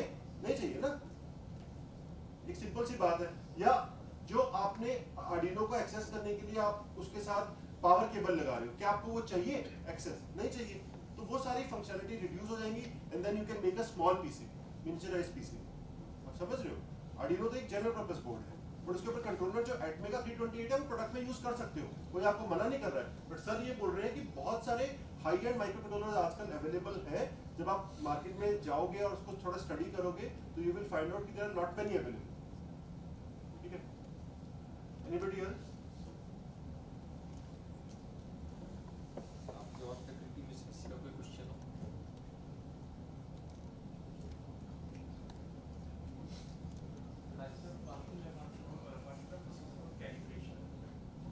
कैलिब्रेशन देखिए, मैंने आपको एग्जांपल दिया कि वेइंग का, कि मेरे को अगर प्रिसीजन वेइंग करनी है, मेरी नीड कितनी है, उसके हिसाब से मुझे एक स्टैंडर्ड चूज करना है। दो चीज़ें होती हैं आपके किसी भी कैलिब्रेशन के अंदर, एक है सोर्स, एक है वेरिएबल। सोर्स जो है वो आपका एक्चुअल, जैसे मेरे को टेम्परेचर मेजर करना है तो टेम्परेचर में दो तरह से कर सकता हूँ उसको calculate, secondary standard and primary standard. Primary standard है मैंने उतना प्रिसाइजली उतना टेम्परेचर क्रिएट कर दिया। मान लो 100 डिग्री पर करना है तो मेरे पास एक जो डिवाइस है, मैं आपको दिखाता हूँ इसमें, लेफ्ट पर देख रहे हैं ना, बिल्कुल लेफ्ट पर, ये टेम्परेचर कैलिब्रेटर, ये सोर्स है, दोस्तों बिल्कुल लेफ्ट में देख रहे हैं। इसके अंदर हम रूम टेम्परेचर से लेकर और 650 डिग्री सेंटीग्रेड तक 0.01 डिग्री सेंटीग्रेड की रेजोल्यूशन से कुछ भी टेम्परेचर सेट करते हैं। ये अगर मैंने इसको 525.03 कर दिया तो ये 525.03 मेरे को टेम्परेचर मिलेगा। उसके जो नेक्स्ट है वो मेजरमेंट सोर्स है, वो मेजरमेंट करता है इसी टेम्परेचर को अगर मेरे को वेरीफाई करना है तो ये मेरे को 0.001 डिग्री तक एग्जैक्ट बता देगा कि इसका टेम्परेचर तो जितना अच्छा मेरा रेफरेंस है उतना ही, इससे ज़्यादा मैं क्लेम नहीं कर सकता जो मैं तो इनको यूज करके हम बिल्कुल इंश्योर कर सकते हैं कि मेरा प्रोडक्ट जो है इसका प्रोडक्ट है वो ह्यूमिडिटी का है। उसके अंदर हम कितनी ह्यूमिडिटी प्रोग्राम कर देंगे, ह्यूमिडिटी एंड टेम्परेचर को मैंने प्रोग्राम कर दिया कि मेरे को 23.36% ह्यूमिडिटी चाहिए, मैंने वो एग्जैक्ट प्रोग्राम कर दी। वो उसका चैम्बर है जो लेफ्ट में जो दिख रहे हैं तो चैम्बर है, उसके अंदर मैं अपनी प्रूव कर सकता हूँ तो एग्जैक्ट उतनी ह्यूमिडिटी और टेम्परेचर प्रोग्राम जनरेट कर। तो इसी तरह से जितने भी स्टैंडर्ड है ये मल्टी पैरामीटर कैलिब्रेशन के हैं और हैं, तो इसके अंदर हमारे पास 10 to the power -7 0.1 माइक्रोवोल्ट से लेकर इससे टेम्परेचर है, ह्यूमिडिटी है, मिलीवोल्ट्स है, माइक्रोवोल्ट्स है, एम्पियर्स हैं और जितने भी प्रेशर की आउटपुट्स हैं, स्टैंडर्ड थर्मोकपल आउटपुट्स हैं, वो सारी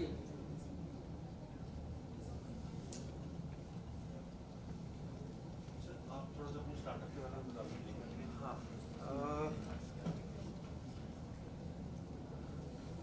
स्टार्टअप के बारे में तो नहीं, मैं थोड़ा सा एपिक के पर्पस से आया हूँ। मेरा स्टार्टअप तो अलग जगह है, वो बहुत मेरे स्टार्टअप का एग्जांपल लिया है उन्होंने जो पूरे उसमें बेसिकली इंक्यूबेशन सेंटर में हमारे जो यूनिक है, 2-3 चीज़ें छोटी छोटी मैं शेयर करूँगा जो हमारे पास यूनिक है। आप लोगों के पास बहुत सारी चीज़ें यूनिक है कि आप वो नो स्ट्रिंग्स अटैच फंडिंग देते हैं, हमारे यहाँ नो स्ट्रिंग्स अटैच कुछ भी नहीं है, पर चांस की बात है।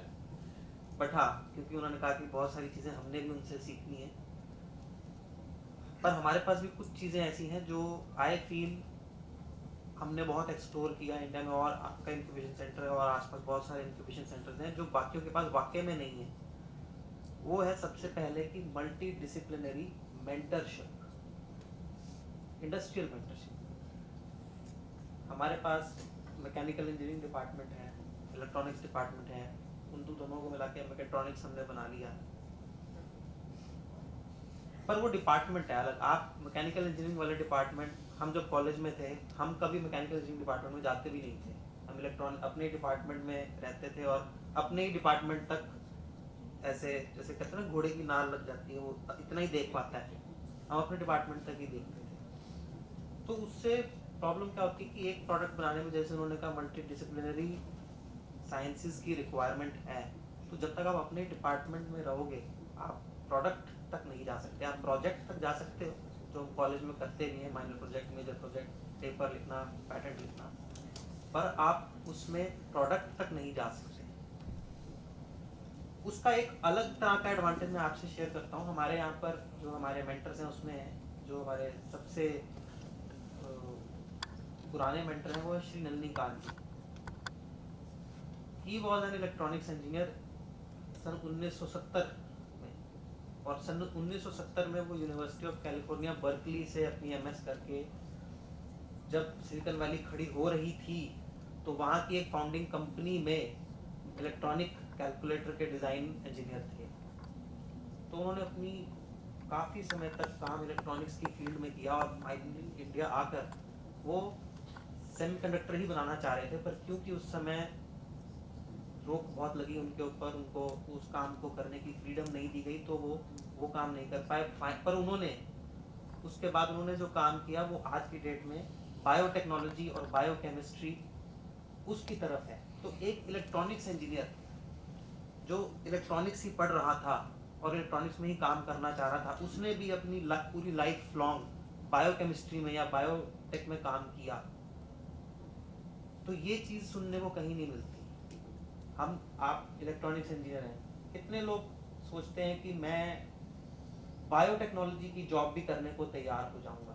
कोई है ऐसा आप में से? अगर कोई ऐसा सोचता है कि मेरे को कल मैं जॉब ही लेने जाता हूँ और एक बायोटेक की कंपनी आती है, से डॉक्टर रेड्डीज आती है या कोई और सिप्ला आती है और वो कहती है हम आपको जॉब देने को तैयार हैं, क्या आप लोग जाने को तैयार होंगे वहाँ पे? पर वहाँ पर जॉब इलेक्ट्रॉनिक्स की नहीं होगी, वहाँ पर आपको जॉब उनके हिसाब से केमिस्ट्री से रिलेटेड और वो सब बायोकेमिस्ट्री से रिलेटेड करनी होगी। तो आप आज वो तो जाएंगे, बट शुरुआत में आपके मन में थोड़ा सा प्रॉब्लम होगी। तो यहाँ पर ये यूनिक चीज़ ये है कि क्योंकि हमारे पास multidisciplinary fields in house available हैं और आप एक प्रोजेक्ट लेके जाते हैं, से वो इलेक्ट्रॉनिक्स का है या वो मैकेनिकल का है, ज़रूरी नहीं है कि जब आप हमारे यहाँ से निकलेंगे तो आप मैकेनिकल का ही प्रोजेक्ट कर रहे होंगे। देयर इज एवरी पॉसिबिलिटी कि आप इलेक्ट्रॉनिक्स का भी प्रोजेक्ट कर रहे हो, जो कि आई फील आसपास कहीं कोई और दे नहीं सकता, क्योंकि उस तरह का एक्सपीरियंस हो पाना डिफिकल्ट है। फाइनली सेकंड चीज़, जो मेंटरशिप है वो इंडस्ट्रियल बैकग्राउंड की है। उससे क्या फ़र्क पड़ता है? उससे जो इंडस्ट्रियल बैकग्राउंड मेंटरशिप होने से फ़र्क क्या पड़ता है? आपको कोई भी चीज़ करनी है, जैसे आपके पास एक आइडिया है, प्रोटोटाइप सब कुछ हो गया, अब आप फाइनली बेचने जा रहे हो। कितनों को ऐसा पता है कि आज की डेट में जीएसटी नंबर कैसे हम लेते हैं, अप्लाई करते हैं? आप में से किसी को पता है कि मैंने सरकार से टैक्स का नंबर, सेल टैक्स के लिए जीएसटी नंबर लेना है? कितने लोगों को मालूम है एक्चुअल में कि अप्लाई कैसे करते हैं, उसके लिए क्या क्या चाहिए? एक स्टूडेंट है और इतने लोगों में एक स्टूडेंट है जिनको पता है, which is a very good thing I would say. तो ये जीएसटी नंबर ले पाना मे बी आपको एकेडमिक बैकग्राउंड में मिल जाएगा, बट वो इंडस्ट्रियल बैकग्राउंड में तो डे 1 से वो बिल्ट इन आपके खून में दौड़ता है। उसके अलावा और बहुत सारी चीज़ें इंडस्ट्री सेटअप करने के लिए, अब आप जाओगे, आपको मेरे को जगह चाहिए, मेरे को सेटअप कौन सा लगाना चाहिए, इस डेट में सेटअप कौन सा लगाना चाहिए, कल को कौन सा लगाना चाहिए, आज मैं क्या करूं, इन सब इंडस्ट्री को, बेसिक इंडस्ट्री की रनिंग के लिए जो एक्सपीरियंस है, एक तरीका है कि आप खुद करने लग जाओ, शुरू करो, दिन ब दिन करोगे तो जो आप काम एक हफ्ते में करोगे, अगर आपको एक इंडस्ट्री वेटरन बताएगा तो हो सकता है देयर इज एवरी पॉसिबिलिटी को वो आप काम 1 दिन या 2 दिन में पूरा कर लें। तो वो जो एक गैप आपको मिलेगा, एक एडवांटेज मिलेगा, वो एक बहुत बड़ा एडवांटेज है जो कि शायद मैं इस समय एक्सप्लेन नहीं कर पाऊंगा। फाइनली आप काम करने जाओगे, आप बहुत आप आईपीआर की बात हम कर रहे थे, पेटेंट फाइलिंग, पेपर फाइलिंग। आप patent filing, paper filing technology based होते हैं। जब आप कुछ चीज़ें ऐसी मैन्युफैक्चर होती हैं जिसके प्रोसेस में अपने आप में एक बड़ी यूनिक चीज़ होती है जो कि एक्चुअल में उस टेक्नोलॉजी का पार्ट होती है, वो आपका ट्रेड सीक्रेट होता है। और बहुत सारे ट्रेड सीक्रेट्स होते हैं जो आप इवन सोर्सिंग भी आपका, जैसे जो लोग चाइना से इंपोर्ट करके आगे बेचते हैं, उनका ट्रेड सीक्रेट है कि चाइना में किस कंपनी से वो खरीदते हैं और कितने का खरीदते हैं, वो किसी को नहीं बताएंगे और उसको वो मरते दम तक अपने पास रखने की कोशिश करेंगे।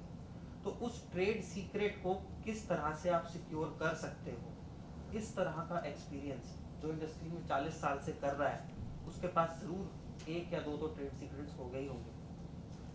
तो उस ट्रेड सीक्रेट, अपने सीक्रेट को कैसे हम बचाएं, अपने आप को कैसे प्रोटेक्ट करें, आजकल उसका नाम आईपीआर वगैरह आ गया है। वो कहते हैं आप उसको सीक्रेट मत रखो, उसका ना पेपर छाप दो और उसका पैसे ले लेना, बट जब वो ओपन में है, कोई भी पैसे लेके आपका सीक्रेट आप ले सकता है और आपने उस पर कितना समय लगाया होगा, क्या उसकी पैसे से तुलना कोई कर सकता है? उस चीज़ का एक्सपीरियंस जो है वो एक बहुत इंपॉर्टेंट फैक्टर होता है जो मैंने एक्सपीरियंस किया, मैं अपना एक्सपीरियंस शेयर कर रहा हूँ।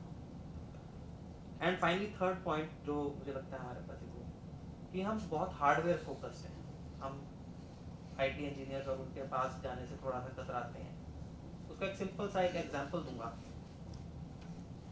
आई थिंक इस पूरे रूम में सब बैठे सभी लोग गूगल पे, यूपीआई ऐसी चीज़ों का यूज़ करते होंगे, एम आई राइट?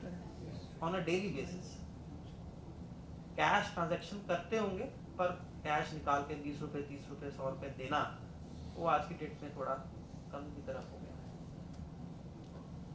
मेरे को एक बात बताएं, जब आप गूगल पे से किसी को 1000 रुपये की पेमेंट करते हैं एंड सिमिलर वे में गूगल पे से आप 10,000 रुपये की पेमेंट करते हैं, कितनी बार आपके मन में कोई फीलिंग आती है कि आपने 1000 रुपये किसी को दिए या 10,000 रुपये दिए? फ्रैंकली स्पीकिंग मेरे को फर्क भी नहीं पड़ता, उसकी ऐसा भी नहीं कि उसके अंदर गूगल वाले वो डाल दें कि इसकी ट्यून ही फर्क कर दें। आपने 1000 रुपये दिए तो वो इस तरह से नोटिफिकेशन देगा, 10,000 दिए तो अलग नोटिफिकेशन देगा, ताकि आपको फील तो हो कि आपने 10,000 रुपये किसी को दे दिए। पर जब आप कैश खर्चने जाओगे, आप 500 के 2 नोट दोगे और 500 के 20 नोट दोगे, तो आपके दिल में दुगदुगी होगी, हलचल होगी, आपको मतलब गुदगुदी सी होगी। तो हार्डवेयर, हार्ड कैश जो वो गुदगुदी देता है, उसका जो एक्सपीरियंस है वो सॉफ्टवेयर में आपको कभी नहीं मिल सकता। इसलिए हम हार्डवेयर पे फोकस करते हैं। ये 3 छोटी छोटी चीज़ें हैं। And that's all I would like to say. Thank you. So thank you. So in a nutshell, they are offering their facility to us, and we are willing to take it. So we have support from them for PCB manufacturing, for hardware. We have mentorship, and from industry mentorship, there is no replacement of. अगर आप कुछ करना चाह रहे हो enterprise बनाने का, startup करने का, nothing can replace industry mentorship. वही एक रीजन था इनको यहाँ पे बुलाने का। एंड एक चीज मैं बोल के ये खत्म करना चाहता हूँ कि गवर्नमेंट आज की डेट पे बहुत ज्यादा फोकस्ड है कि इंडिया में मैन्युफैक्चरिंग हो। इसीलिए ही उन्होंने हमें 2.87 करोड़ रुपीस दिए। वो एक फंडिंग है सिर्फ, ऐसी हमारे पास कितनी ही फंडिंग है। 2 प्रोजेक्ट तो मेरे पास ही है, एक ये 2.87 करोड़ का है और एक और प्रोजेक्ट है जिसका नाम है industry academy of collaboration. Project का नाम है टेक्नोलॉजी एनेबलिंग सेंटर, जिसकी वजह से मैं सर से मिला था। उसके बारे में मैंने ज्यादा बात नहीं, क्योंकि वो आपसे रिलेटेड नहीं है डायरेक्टली। तो उसमें हमारा ऑब्जेक्टिव ये है कि कैसे हम इंडस्ट्री और एकेडमिया का कोलैबोरेशन को प्रमोट करें, ताकि ज्वाइंटली हम लोग टेक्नोलॉजी डेवलप कर सकें। सो ये जो टेक्नोलॉजी बिजनेस इंक्यूबेटर की सर ने बात की, हमारे पास भी है CIF, Chitkara innovation incubator foundation, जो कि गवर्नमेंट से रिकॉग्नाइज है। सर का भी गवर्नमेंट से रिकॉग्नाइज है, और गवर्नमेंट भी ये चाह रही है कि सारे बिजनेस इंक्यूबेटर आपस में मिल के काम करें, जो शेयरिंग हो सकती है वो करें। जैसे फॉर एग्जांपल, मैं स्पेशली सितंबर में मुझे यूनिवर्सिटी ने KIT यूनिवर्सिटी भेजा उड़ीसा में, KIIT Kalinga institute of information technology. उनका जो बिजनेस इंक्यूबेटर है वो बहुत ज्यादा बायोटेक बेस्ड है और बहुत अच्छा इंक्यूबेटर है। तो वहां उन्होंने भेजा कि जाके देख के आओ और उनके साथ कोलैबोरेट करो, स्पेशली टू ओडिशा, अंबाला तो ये खड़ा। So what I am saying is कि because all this incubator are government funded, because the funding is coming from government, so collaboration is required, और उसमें कोई प्रॉब्लम नहीं है। तो अगर आप में से भी कोई लोग जाना चाहते हैं, देखना चाहते हैं फैसिलिटी, यूज करना चाहते हैं, we will be able to make it happen, right? Similarly, if you also want to use our facilities, please, you are also welcome to, have a look and, use it, our IPR support and all those things. Okay, so we are concluding this session. Thank you very much for attending. If you have any questions or any observation or any comment that you want to make, please, you are free to, stand up and, ask us or make a comment on it. So can I expect that at least a few of you will submit entries to Novate Plus, try to make a prototype which can be converted into product? Yes. So thank you very much. Thank you for your time. Thank you all the faculty members.